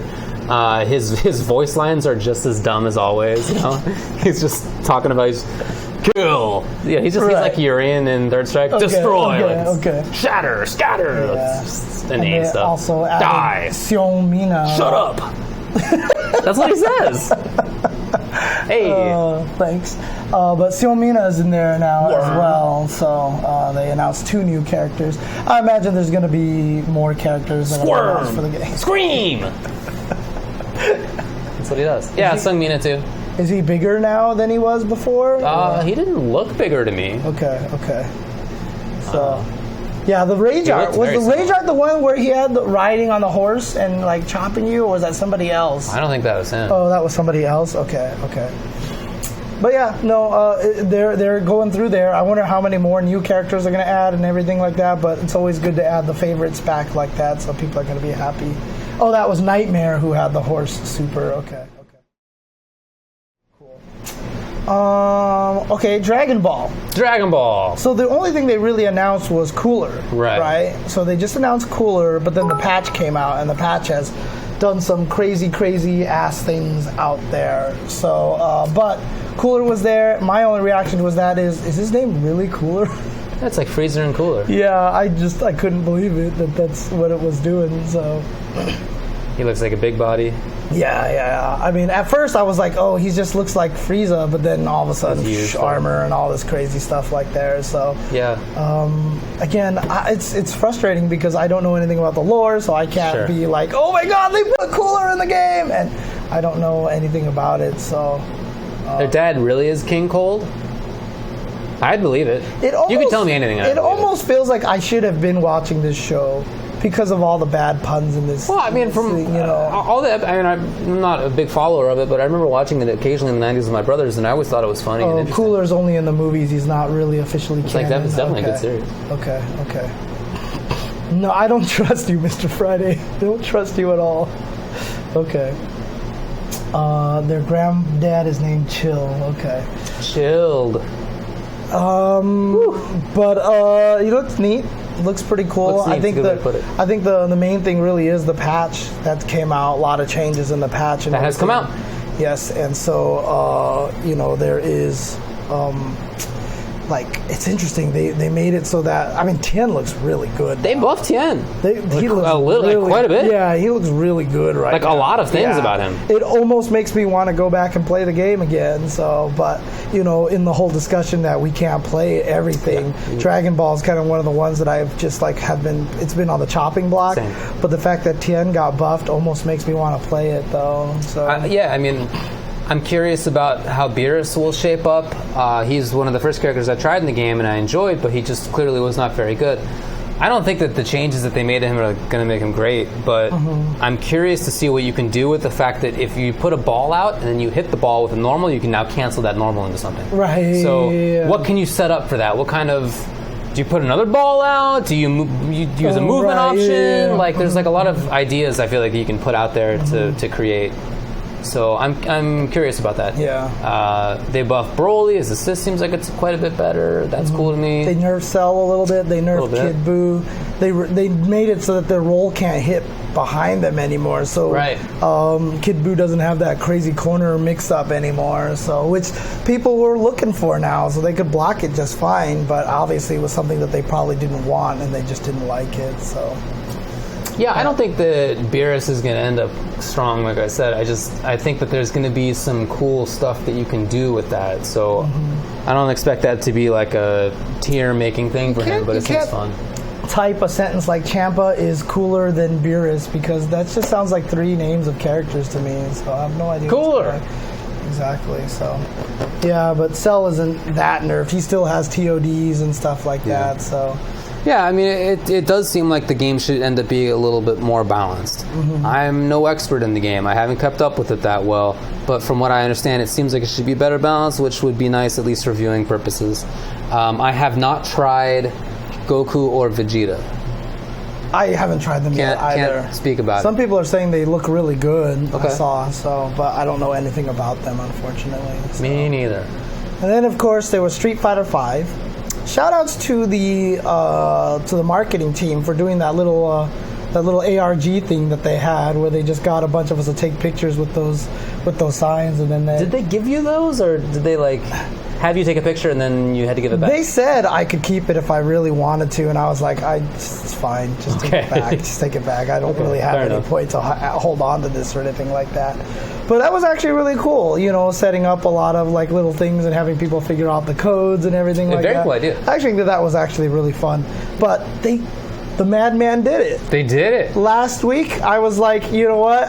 I feel like they should reveal both characters, but I'm setting myself up for too much. For sure. Not only did they do it, but they said they were both coming out on Monday. That's crazy. Such a surprise. Such a surprise. I know. It's it tells you how much I don't expect things from them. That the fact that they did that, it just feels like the greatest thing ever. I'm so happy for both G and Sagat. They look great. Dude. Their models look great. Their appeals to the older versions of themselves, or at least the characters that they're a callback to. Great job. The animations are great. Yeah. They seem like strong, or at least viable characters. Yeah. A lot of people are off on Sagat right now, Don't believe it. I don't believe it. I was just like, No, his fireballs are so good in this game. Yeah. I do not believe that for a second. But really, I mean, I was... Yeah, Sagat being tall and... He's tall and... he's so, like, lithe and stringy and, like... Yeah. You can see, like, the muscles and he's sinewy. I he's love so the fact that he looks... He's back to that Kareem Abdul-Jabbar kind of character now. And I joke that because it's the second half of Season 3, it should be called Season 3 Second Impact Giant Attack. Okay. Because they added two... Because G is freaking gigantic too, dude. He's a tall character. He is super tall. I mean, Sagat looks like a Thai boxer. Like, they changed some of his normals in a way that fits better with how like a Muay Thai character is supposed to, like his like the actual moves that they do. He doesn't look stupid like he did in because when he first came out in Alpha, I really did not like that look at all. I did not like that look at all. I never liked that as much as Tall Thin Sagat, so I'm happy that is back. They made Crouching Fierce the big crush counter, like that's super satisfying. I mean, really, like Capcom that weekend, EVO and now. I am super happy, very impressed, both the marketing side, like you talked about, and also the game dev side. They did great. They really did a good job. And honestly, G looks... he seems really fun. If this is the part of the show where I can finally talk about G for 20 minutes, let me know. But if you have anything else to say first, well, all I'm just going to say is that G has made you happy for many reasons. Yes. If anything, just to make sure Q will not show up in the game. G is like... my dream. He is a defensive grappler, which is a rare archetype, rare take on that archetype, but my favorite kind.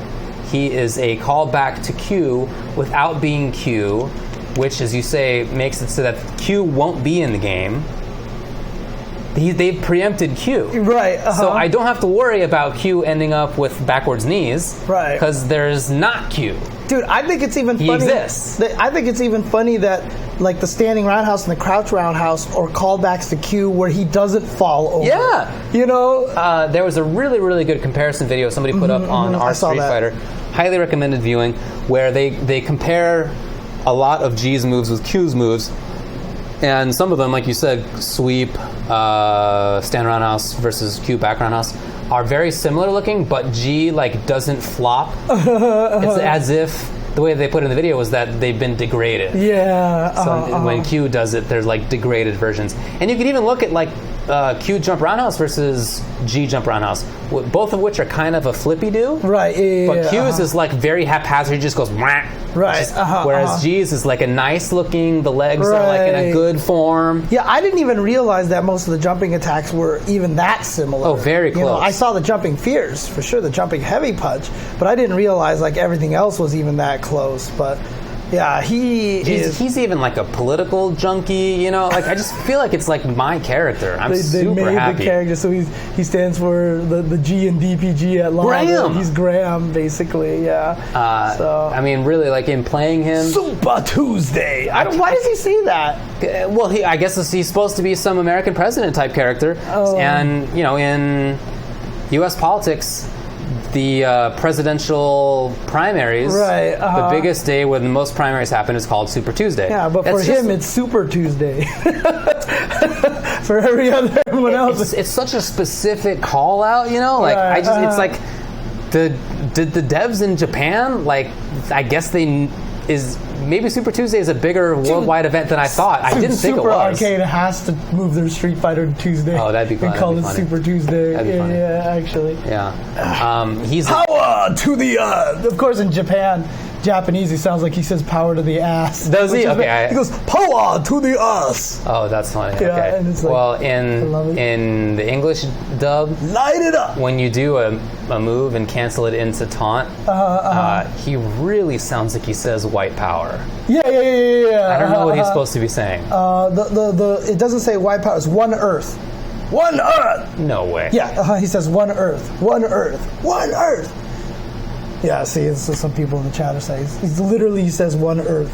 I can't hear it, but I'll try from now on to hear that because I've been bothered by this dude saying one power.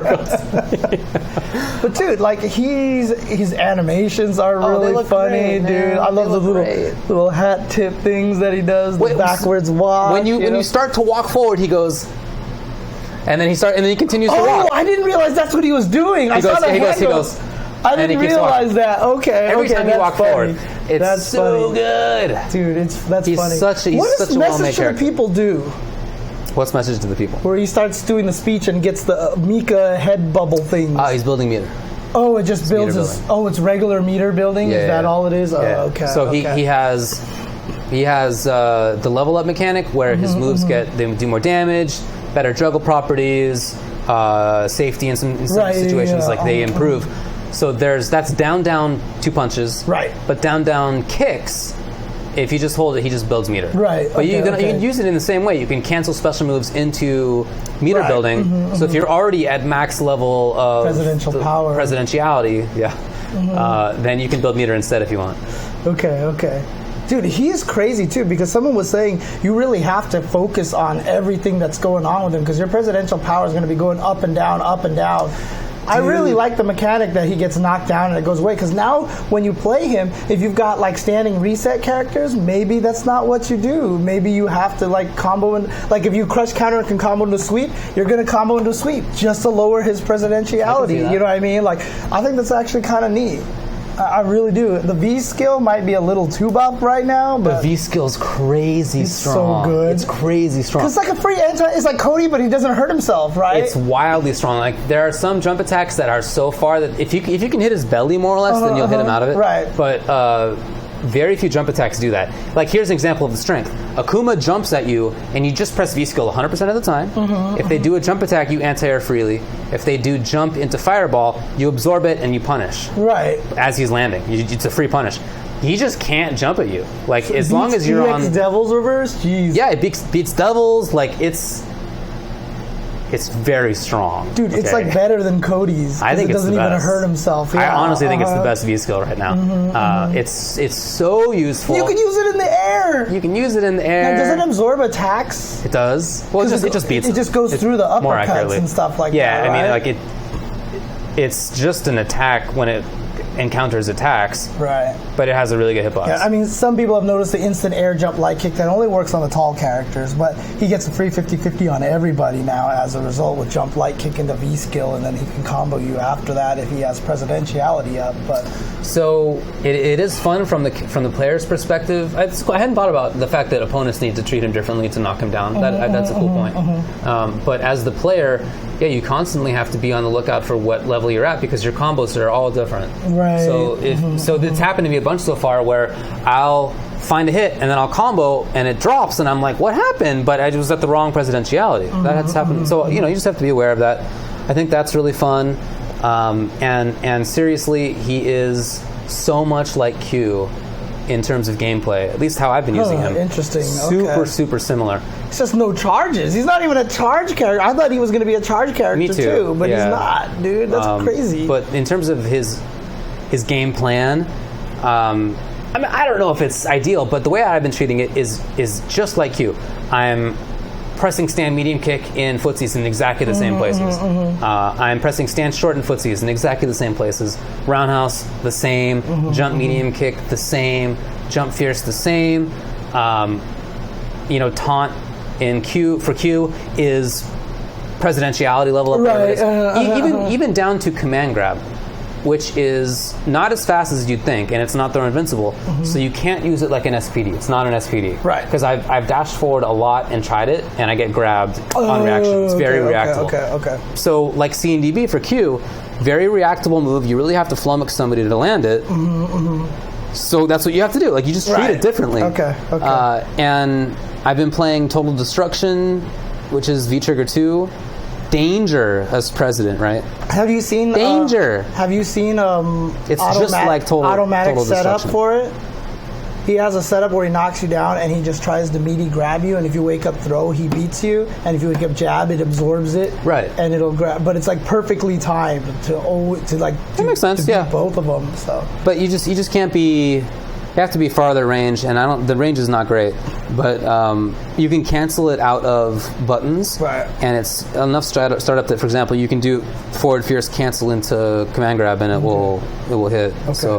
Like, there's a lot of situations where he would be minus forward fierce is -2, I think it is, So in that case, a lot of times the opponent wants to press a button, but you've canceled in the command grab and you absorb the button, which again is like a very Q-like mix-up. Like you are kind of preying on when they want to press buttons, and you're not dealing a ton of damage in doing so, but it just feels super, super similar to me. At the same time, he has a fireball. He has an axe kick, which is safe on block. He has big buttons. He has a cross-up. The special axe kick I thought was -5 unless it's at level 3, then Correct. It's -2. But -5 at a range where I don't think anybody can punish. If you do the spacing right. Yeah. Okay, fair enough. But yeah, no, he's... Like, he has good, like, jab, counter hit, strong works, right, like it should. Like, stand short is just like Q stand short. A little bit different animation, but very similar usage. Except it's bufferable. So you can do stand short, buffer into dash punch, because you don't need charge. Right. So you're just walking around like you're Zangief in SF4, stand short into EX Green Hand, but it's meterless, and it's only -4 on block at range. I mean, I think he's really good. I'm gonna be honest. I think he's a very strong character. I think both of his V triggers are really good. V trigger 1's probably better, but I'm only playing Total Destruction because that's what I want to do. Right, of course. Oh, guess Parry God. Let me tell you, I've played Street Fighter V probably 3 times this year.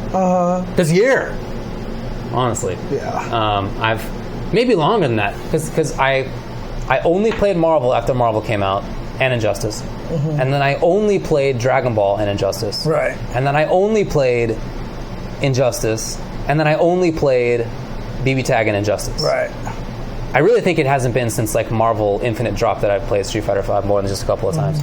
So yeah, I've been basically checked out of that game, but I am in there. I'm actually super in there. I'm honestly actually curious to see how Sagat is going to end up, because Hatson did the frame data stuff, and his High Tiger and Low Tiger are super fast.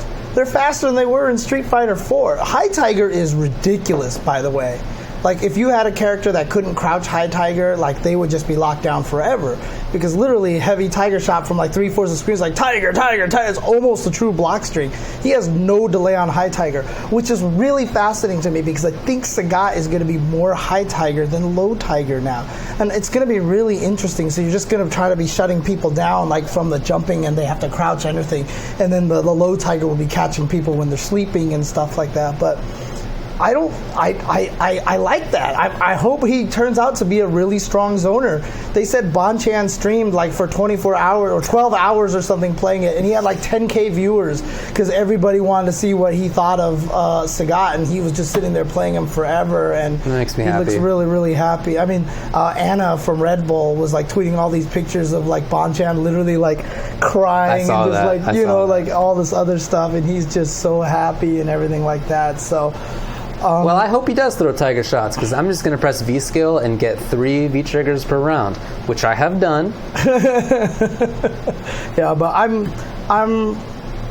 I actually want to go online and play Sagat. I just want to see how he feels. Sagat is I feel like he very much like Street Fighter 4 Sagat, not vanilla Sagat, but later Sagats, where he's a pretty good character still.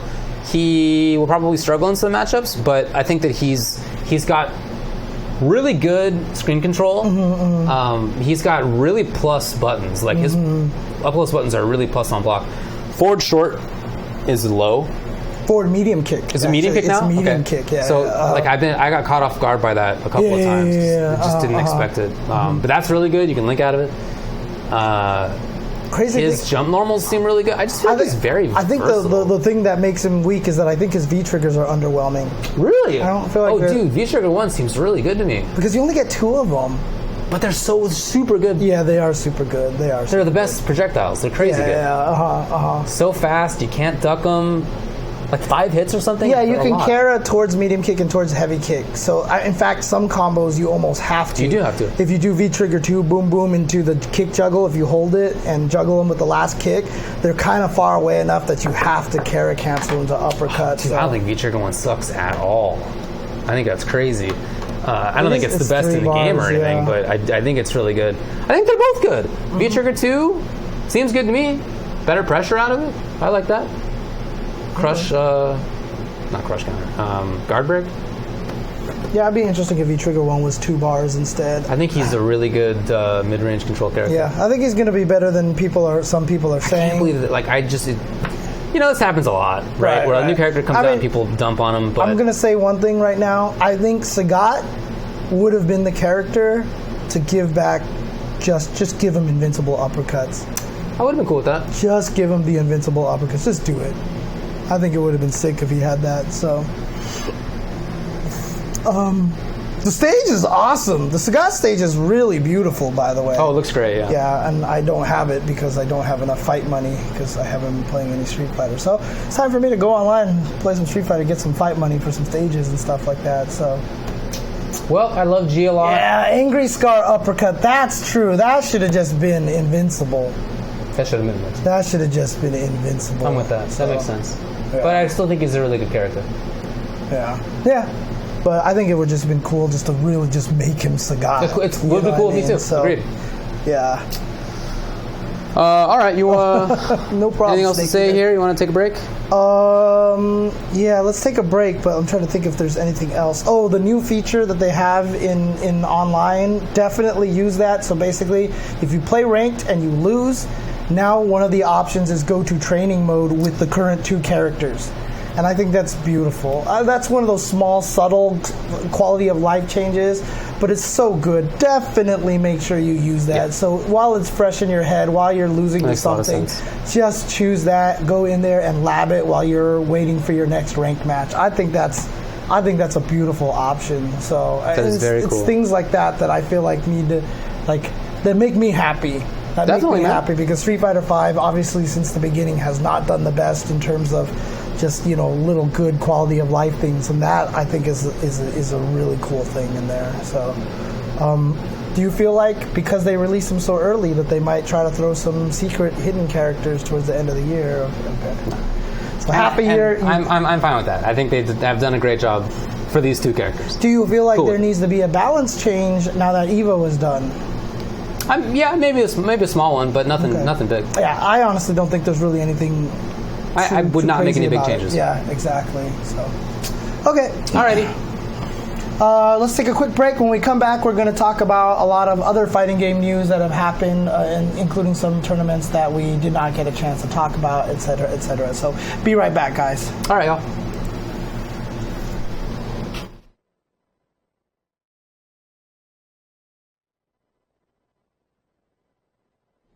All right, sorry for the extra long break. That's my bad. I had to take a phone call, but we're back into it now. That's right. And we're going to talk about some stuff that has been happening over the last couple of weeks, all the way back to before EVO. Yeah, there really isn't much because at this time everybody saves everything for EVO, so there's really not much to talk about at this point in time.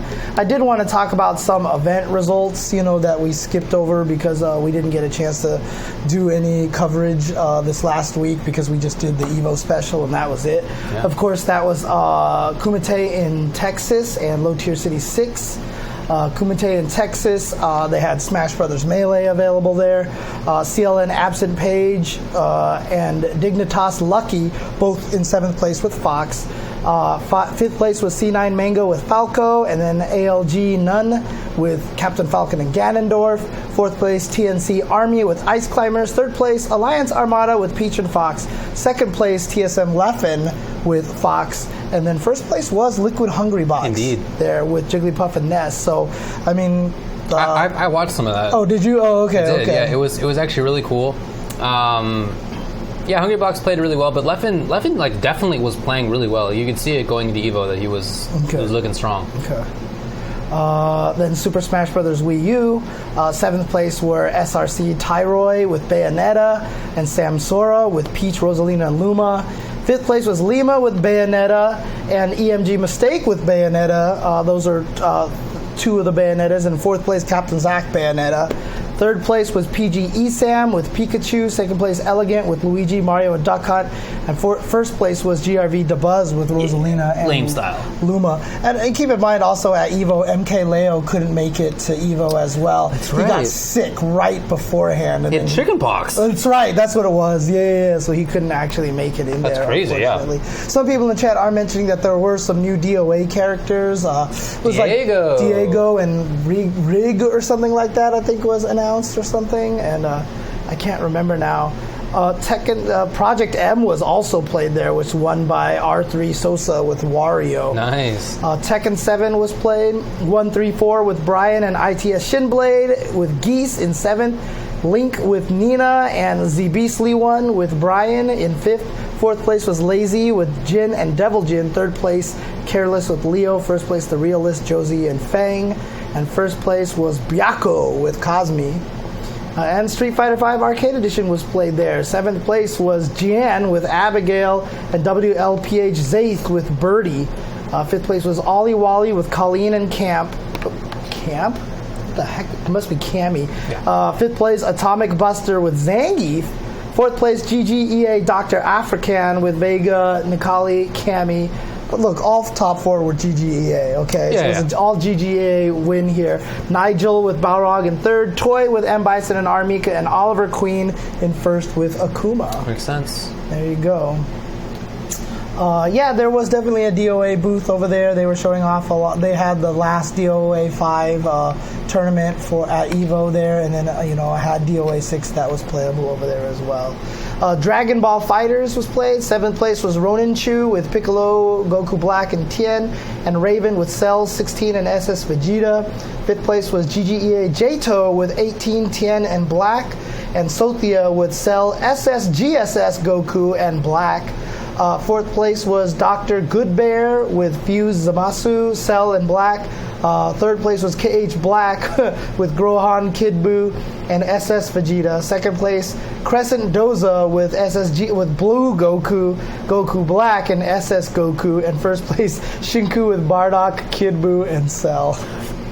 Yeah, I watched some of that too. It was good. Okay. And BlazBlue Cross Tag Battle, 7th place was Hitbox Reedman with Batista and Carmine, and Bojack with Azrael and Ruby. 5th place was Milk Kaicho with Unknown Team, and Arrow Link with Ruby and Yang. 4th place, Crescent Doza with Yu and Ruby. 3rd place, Jan with Waldstein and Iron Tiger.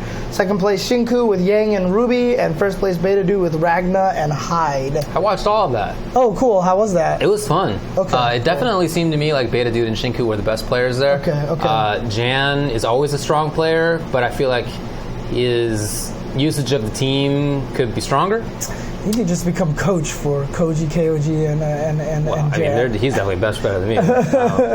But yeah, I felt like Doza said that he doesn't play the game that much. We got 4th place anyway. So, it was fun to watch, but I feel like definitely the top 2 were the strongest. Okay.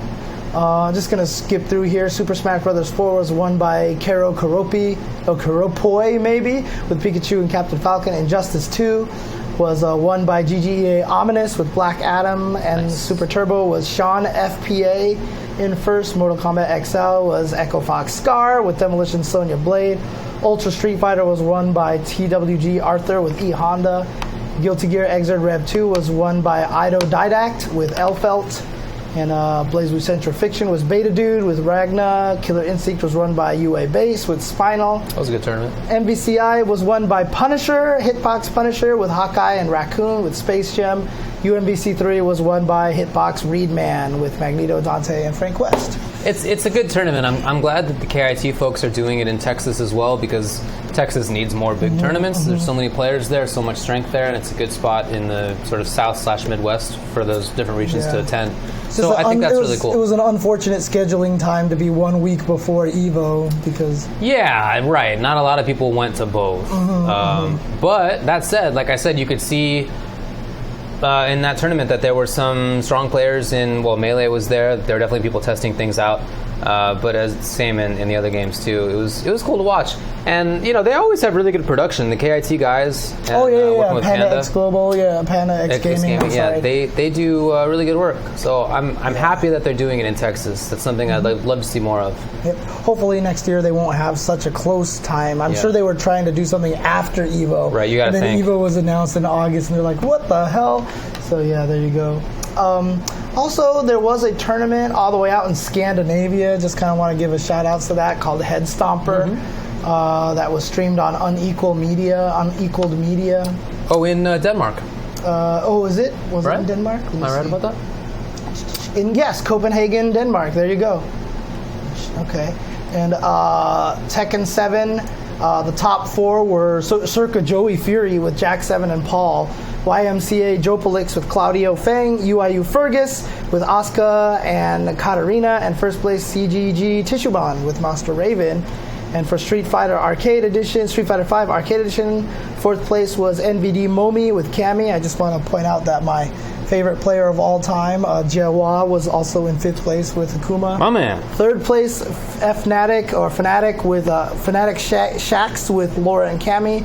Second place, Aries RB Luffy with Armik. First place, Mouse Esports Problem X with Abigail. How about that? The grand finals there, they both got into EVO Top 8. Yeah, no, I mean, makes sense, right? And it's crazy too, because Problem X actually did it mostly with Bison, which was super cool. He didn't even go with Abigail at all in top 8. So Guilty Gear Exit Rev 2 was won by Pacho Psychedelic Pet with Potemkin. Dragon Ball Fighters was won by Juicy Joe with Cell, Grohan, and SS Vegeta. So there you go. That was Head Stomper. So shout outs to that event over there. Cool. What else do we got here? So Combat Club is hosting online Injustice 2 qualifiers for Liga Latina, which is part of the Injustice Pro Series in 2018. So check that out. Combat Club will be running weekly online qualifiers every Thursday at 8 p.m. UCT -3 time on their Twitch channel. From these 4 qualifiers, 16 players will earn the chance to compete in Rio de Janeiro. That tournament on its own boasts $2,700 in prizes and 2 qualifier slots for the Latin America Injustice Pro Series event. Cool. So there you go.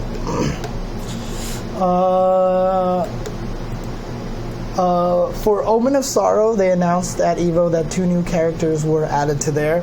Emotep and Adam have been added to the game, and I talked to Felipe again at EVO, and he said that people seem really happy with the game. They seem to be really enjoying it and everything like that. So that'll be coming out soon. It's like they have very interesting designs. Yeah. All of the characters that I've tried in that game are uniquely done.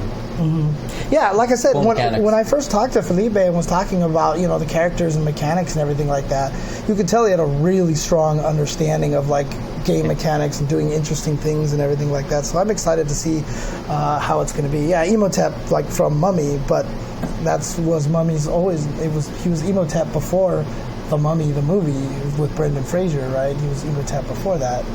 Like the historical character? Yeah, or something I mean, he wasn't like a wizard or whatever. Right, yeah, but he's an architect and stuff. Emotep he wasn't named Emotep by the Brendan Fraser movie. No, they just use the same name of an actual historical guy. Yeah. Also, Punch Planet was also at EVO, and they had released a new character named Max. I think we talked about that a little bit 2 weeks ago, but it is a new character to the game, and that also, cool. A lot of people had fun with that at EVO as well. It was playable over there. And then finally, did we get a chance to talk about Mena RD's costume? We have not. Yeah, so Mena RD created a new costume. It has a lot of RD necklaces and everything like that for República Dominicana. And then, of course, he's basically wearing the same clothes Mena had when he won. Yeah, and then the chain now has a Capcom Cup trophy at the end of it. So. Yeah, and the rumor is that there's a secret button combination that removes his vest. The mohawk. Oh, and also to change the mohawk to Mena's hair. Oh, I thought that's just how it was. No one's been able to. No, they actually made it regular birdie hair, and supposedly there's another code that makes it so that you can change his hair back to Mena's hair. Know. Yeah. Okay. Yeah, but people have tried the established codes, like the Third Strike, Secret Color Select, and whatever the other one is, and they have not worked yet. So people haven't figured it out quite yet. I love it. What are your thoughts? I mean, look, if I won Capcom Cup, I would definitely put myself in the game as Cammy, right? I mean, that would be so great. Wouldn't you want to see me dressed up as Cammy? Yeah. I mean, come on. I actually think that would be hilarious. That is a no-brainer right there. I'm not even kidding. I think that would be hilarious. I'd support it. Oh, man. I think that'd be great. I love his costume. It's such a meta choice. Yes. He put his stamp on the game forever. And he did it in a way that I appreciate because it's his. Like, anybody can pick Samurai and Akali, and it's like not that weird. It's not clearly Kazunoko, but this birdie is Mena RD. Yeah. So it's weird if somebody else picks Mena RD in game. It's just Mena's character. He just put a character in the game that's just for him. It's just him. Of him. I think it's genius. Would you make yourself Dhalsim or Zangief? Well, you would be G now. Yeah, you'd be G now for sure. You've almost got the beard. You just got to wait another 2 hours, and then you'll have just the full G beard. So, do you play him in the Q costume? Come on. Okay. Of course, I play him in the Q costume. In fact, the first time I ever went into story mode in Street Fighter V was to get his story mode costume, which is the Q costume. And then the first time I ever bought colors in SF5, also for this. And I actually beat a couple of other characters' story modes so that I could get enough fight money to buy his colors. So, yeah. You are all in. I haven't done that with anybody else, but yeah, I'm in there. Jeez, okay. And I literally mean that. Jeez. Okay. Yeah, but for sure, I don't know that I would do it. I'm not sure that's the choice I would make, but I think it's cool and I respect it that Mena RD did it. It's very him, and it's more him, I think, than like American Guile or whatever Dues was, and Samurai Nakali that doesn't even look cool. That's right. Looks bad. Psychoanalysis typed something in the chat and just made me think DPG now stands for David Plays G. Nice. There you go. Nice. David Plays G at law. There you go. That's the official. Nice. I use color 15 and color 9. Color 15 is the Q default color. Oh, okay. And color 9 is like kind of similar to Q's red color. Coat? Yeah. It's a little bit more magenta, but yeah, it's close enough for me. Okay. It's close enough that because it's not Q, it's cool. Right? Like it's not the Q color, it's like not Q red color. So I love it. It clearly. You're so happy. You're so happy. I am. There was also, they announced that there was going to be a collector's edition of Smash Ultimate out that came with like the GameCube adapter. It came with one of the new GameCube controllers, etc., etc. Samurai Nakali looks dumb. That's all I have. He's got these weird sandals that are like made out of rope. I don't know. Come on. What was weird to me is that he picked a character that he didn't even play. Right? What are you doing? I mean, honestly, I would give Cammy pants. You know, I would give her like a... I saw that mod you linked. Yeah, the mod that I linked is cool. really... It's basically the Cannon Strike from the Dreamcast game, I think. No, it was a different... It was a mod from something else, I can't even remember. But it was just a cool-looking Cammy. But it was like sexy in a different way, but at least it was different enough that it could look different, you know what I mean? So makes sense. Yeah, so... Yeah, Cammy with just James's clothes. I think that would be so funny. It would be a Johnny t-shirt. A t-shirt with like a flannel pullover. Thing. And then just wearing jeans or shorts. But, you know, or she could be wearing the Johnny t-shirt that I got from 86.com. Nice. That they gave over me. So you can actually check that out at tinyurl.com/86jchensor. There you go. So...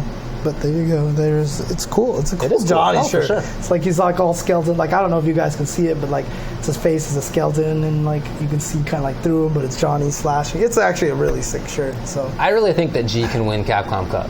I think he's a really good character. I think he's a really good character too. He has the V trigger robbery that seems so important. He has the best V skill in the game. Oh, it's so strong. He's such a wall. His grounded normals are all really good. His damage output's strong. Like once you get to level 3 presidentiality, you're going toe to toe with anybody in fireballs. Because you're throwing a fireball one hit of it negates the other person's fireball. The rest goes under it and then bounces up and hits them. Yeah. I mean, he's probably definitely the strongest character in the game when oiled up. I mean, when presidential'd up, right? So, I mean, come on. Has to be, so. Yeah. What if they put in Not Hakan next? That would be so cool. Not Hakan? Yeah. Like just a character that has Hakan's the oil up kind of mechanic. Oh, yeah. Right. Nakan, yeah. Nakan. Oh, man. Well, I'm never going to play Zangief again in Street Fighter V. He's dead. Yeah, he died. He's done. Even if they buff him, I'm gone. No need. Did you see the clip of Daigo not doing the Ono Shoryuken? I did. Do you do the Ono Shoryuken? I do, yeah. But I responded to it. You saw my tweet about it. I retweeted and I said, not invincible, no point. I like it. Because people have actually said that Daigo is, every time he thinks of Ryu, he gets depressed because he's so bad right now. Hey. Yeah, so literally I just feel like that was almost kind of like a protest in a way. Like, look, he sucks. I'm not doing this. Absolutely, so. I did not watch Wednesday Night Fights last night. I didn't watch any of the HyperX stuff either, so. That's on at 8 in the morning or whatever. I don't know what time that's on.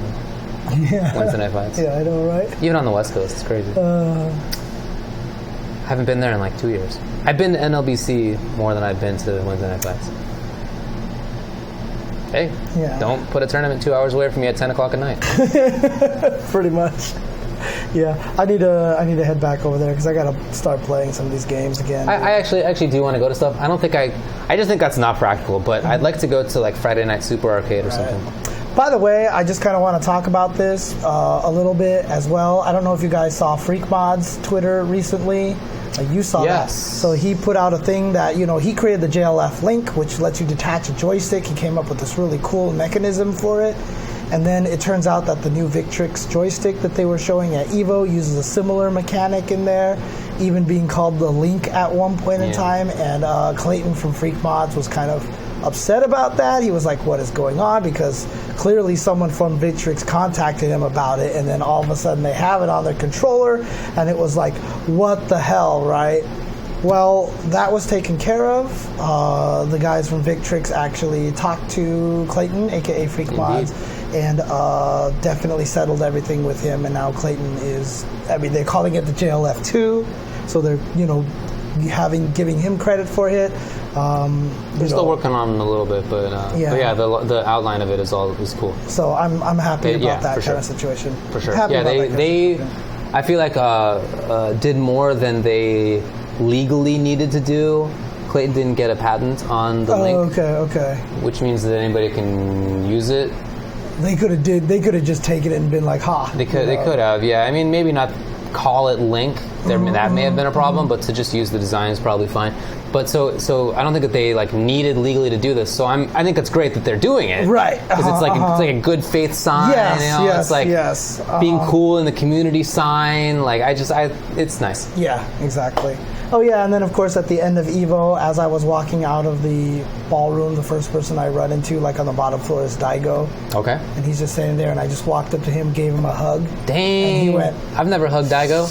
Thank you for your hard work. Really? Yeah, he said that. And apparently he was live streaming. So there's a clip of me hugging Daigo, walking up to him, blacking out the camera, hugging him. And apparently he was practicing saying that for everybody and stuff like that. That's so cute. Yeah, it was actually really funny. That's awesome.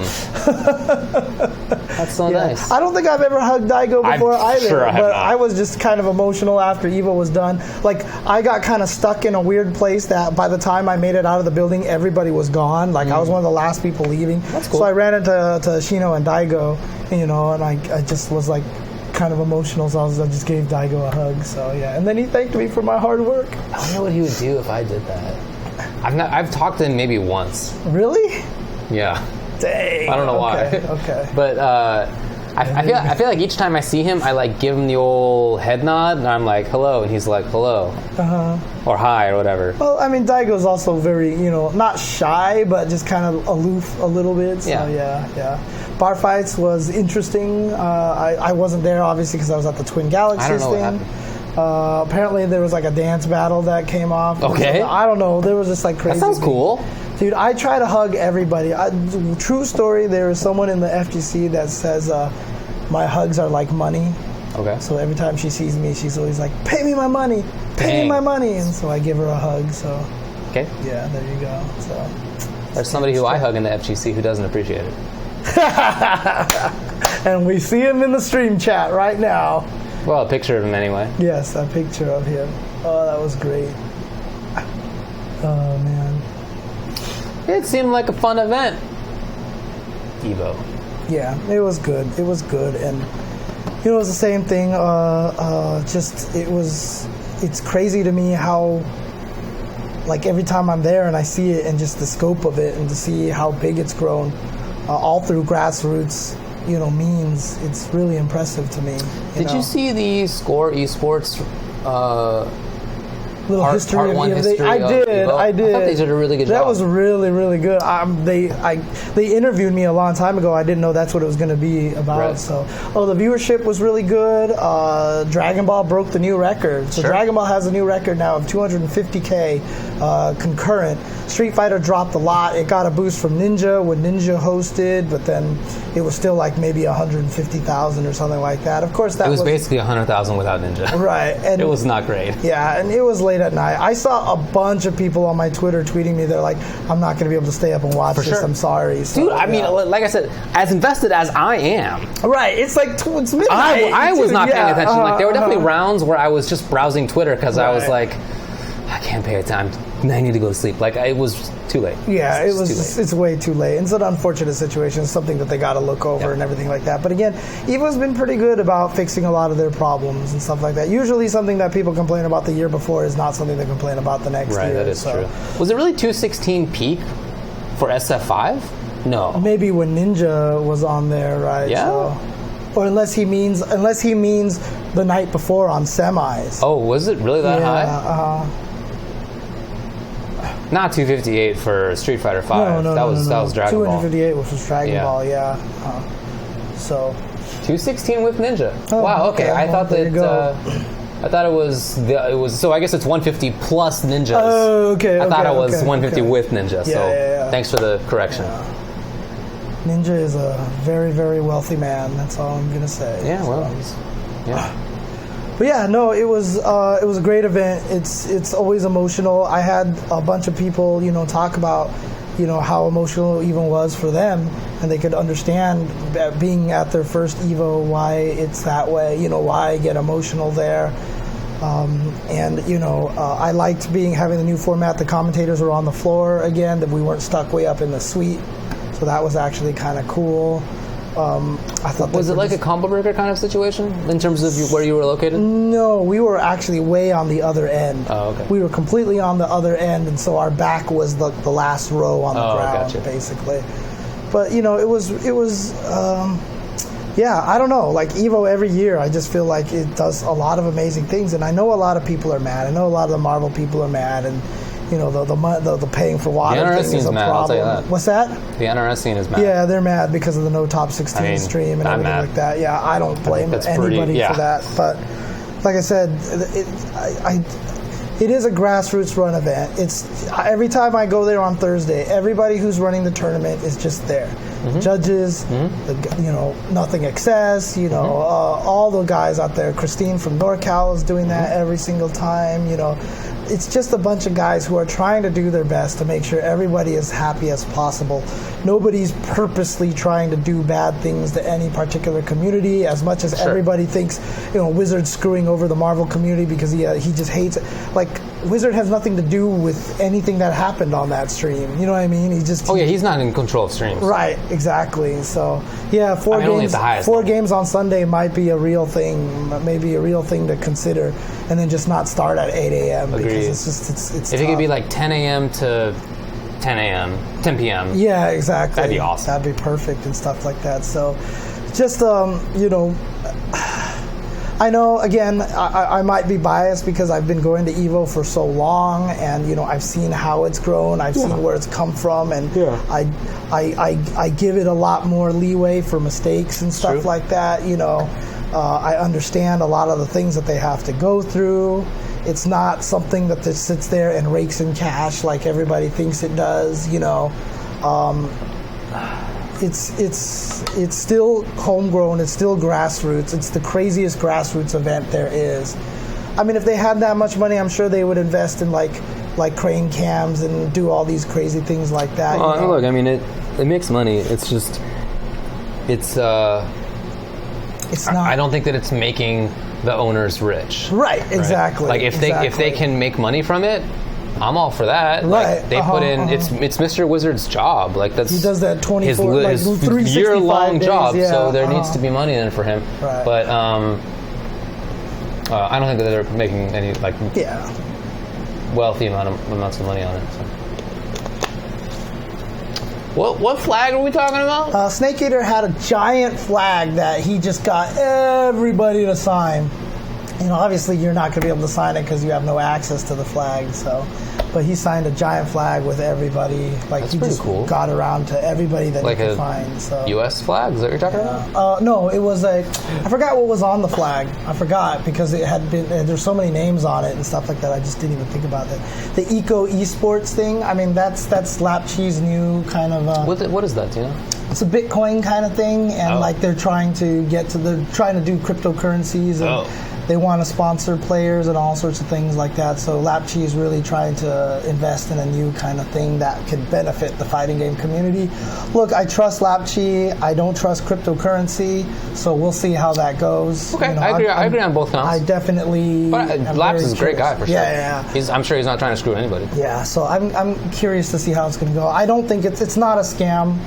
Like a lot of people in the chat are typing and everything like that, but cryptocurrency is just very kind of... It's just volatile. Yeah, exactly. So, it was his school on the flag. Okay. He's trying to grow the FGC in Washington State and get more interested in people. So. Is it like Washington State? Is it Wazoo? Is that what you're talking about? The flag? Yeah. But, there you go. Ooh, Wazoo, huh? I can't sign a flag for another Pac-12 rival. I was about to say Pac-10. Yeah, I know, right? Pac-12 rival. Yeah. Boo! And again, you know, just as a final thing, I guess, to say is really honestly, shout outs to all the commentators that were there. You know, sorry that you weren't able to make that, David, but it's a really good crew of commentators it was a good crew, over there. Sure. Also, the Tenno guys, I mean, I took the time to tell Seg, I was just like, I just don't know what we would have done if you were not in the scene. Because not only does he do a great job running everything and making sure the event, you know, looks good, streamed well, and all that stuff like that, but he always calls all the talent from within the community. Dude, one of the cameramen, you know, is a guy who, you know, has been getting a lot of work recently. He's doing a lot of stuff for Hella Night Fights. He fell off the stage when doing a tracking shot. He was actually trying to track somebody. He fell off the stage, and they took care of him afterwards and everything like that. But, you know, it's really cool to see what Seglia does to make sure that all these guys are doing a lot of cool things. For sure. I haven't talked about the Army thing. I'm actually going to another one this weekend. Oh, yeah? I'll be traveling tomorrow, actually. Where? So, in Georgia. Georgia. Yeah, but that was actually pretty cool. It was just nice because it really looked like it was something that gave all the guys in the Army a chance to just be themselves and just have a good time. The guy who won it was a Zangief player on the Army base, which I thought was kind of funny. But turns out the guy has played at Arcade Infinity, he's played at NLPC in the past, and he's Ian Sanity's cousin. Oh, really? Yeah, it was Ian Sanity's cousin. So he said Ian just beat him all the time, and so he got good because he fought Ian all the time. How about that? So actually, that's kind of funny. So. Very cool. Yeah. Yeah, I'm just messing around about not signing a Wazoo flag. I went to Cal. I'm a Cal fan. Berkeley. But then I also did go to UCLA for my second law degree. So that's like my two teams, I guess. Yeah. Georgetown can honk a dongle. I don't care about them. The cool thing about the Army thing is that there's 8 different places, and the winners from all 8 of them are being flown out to PAX West to have the grand final champion between all 8 of them. So I think that's kind of I think that's cool. There was actually one of the guys, I think it was from Bulgaria, won, right? From the U.S. base on Bulgaria. Oh, wow. And I met him at EVO. Okay. He showed up. He's like, I'm the guy who won from Bulgaria. I was like, what? That's cool. Wow. Yeah, So actually kind of funny. So. Yeah, I think it's nice to have events for people in the military to enjoy themselves, I'm definitely down with that. Yeah, that's the aspect that I'm going in as. Yeah, you know what sure. I mean? Trying to make sure that they have. Yeah, you don't care about recruiting, but like it's if people in the military can enjoy themselves, that's fine. I disagree with many of the ways that the military is used. Yes, but I'm not at all opposed to having a military. Like, right? I feel like you should have that, but it's maybe the politicians should be different. But having a military, I'm cool with. Yeah. Okay. Anyways, that's all I got. Flyrant, definitely the first. I'm working on it, all right? I'm working on it. Did it really have? Oh, for was sure. it just pies and stuff? Or? Not just pies. It has been going on for longer than that. But yeah, it's recently gotten to a crisis point where like, oh no, I'm like wearing my my stretchy shorts a lot. Hey, look, I'm just gonna say. It's definitely true. I lost 20 pounds since the last EVO. Dang, man, that's I actually awesome. lost 20 pounds in between the 2 EVOs because the room that my friends were staying at. So on Monday, I always hang out with my best friends in the EVO, right? Sure. And one of my friends is super baller now, so he treats me for the whole Monday. Wow. So we did the dream racing thing, so I drove a Ferrari this time. Dang. I drove a Ferrari Italia. Okay. And got to about like 190 kilometers per hour and stuff like that. Sounds then fast. We went to the Wicked Spoon. We went to the Pinball Hall of Fame Museum again, man. Which we do every year. But they had a scale in their room. And so I sat on the scale. I stood on the scale, and I was like, "Wow, I've lost like 20 pounds since the last EVO." So I'm actually really happy about that. So I mean, I took selfies during the weekend, and I was like, "Dude, I look a lot better." I'm glad to hear it, man. That's really cool. He's been doing a good job. You've been doing a good job about trying cutting my best, out soda and whatnot. Yeah, I've been drinking a lot less soda and stuff like that. So it's been working. And then I'm probably about the opposite of what James just described. I will say one thing too. I weighed myself, and I was 20 pounds less after I ate the Wicked Spoon buffet. Okay, I ate a freaking lot of food. Okay, there was 3 plates and another plate of dessert. So yeah. The game, the name that I'm playing G under is.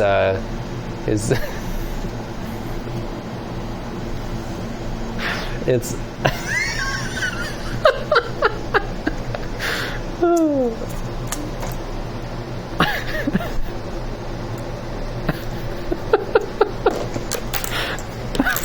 what, are you gonna bird me? I'm waiting. I'm gonna bird if this doesn't come out anytime soon. So. Not a fart name, God. Fart boy, that's so basic. It's Gangbus Khan.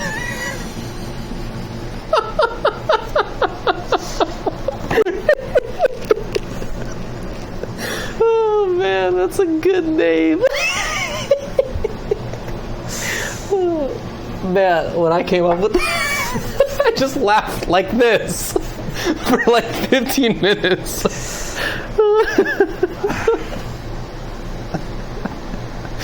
Ooh. Ooh, boy. Ugh.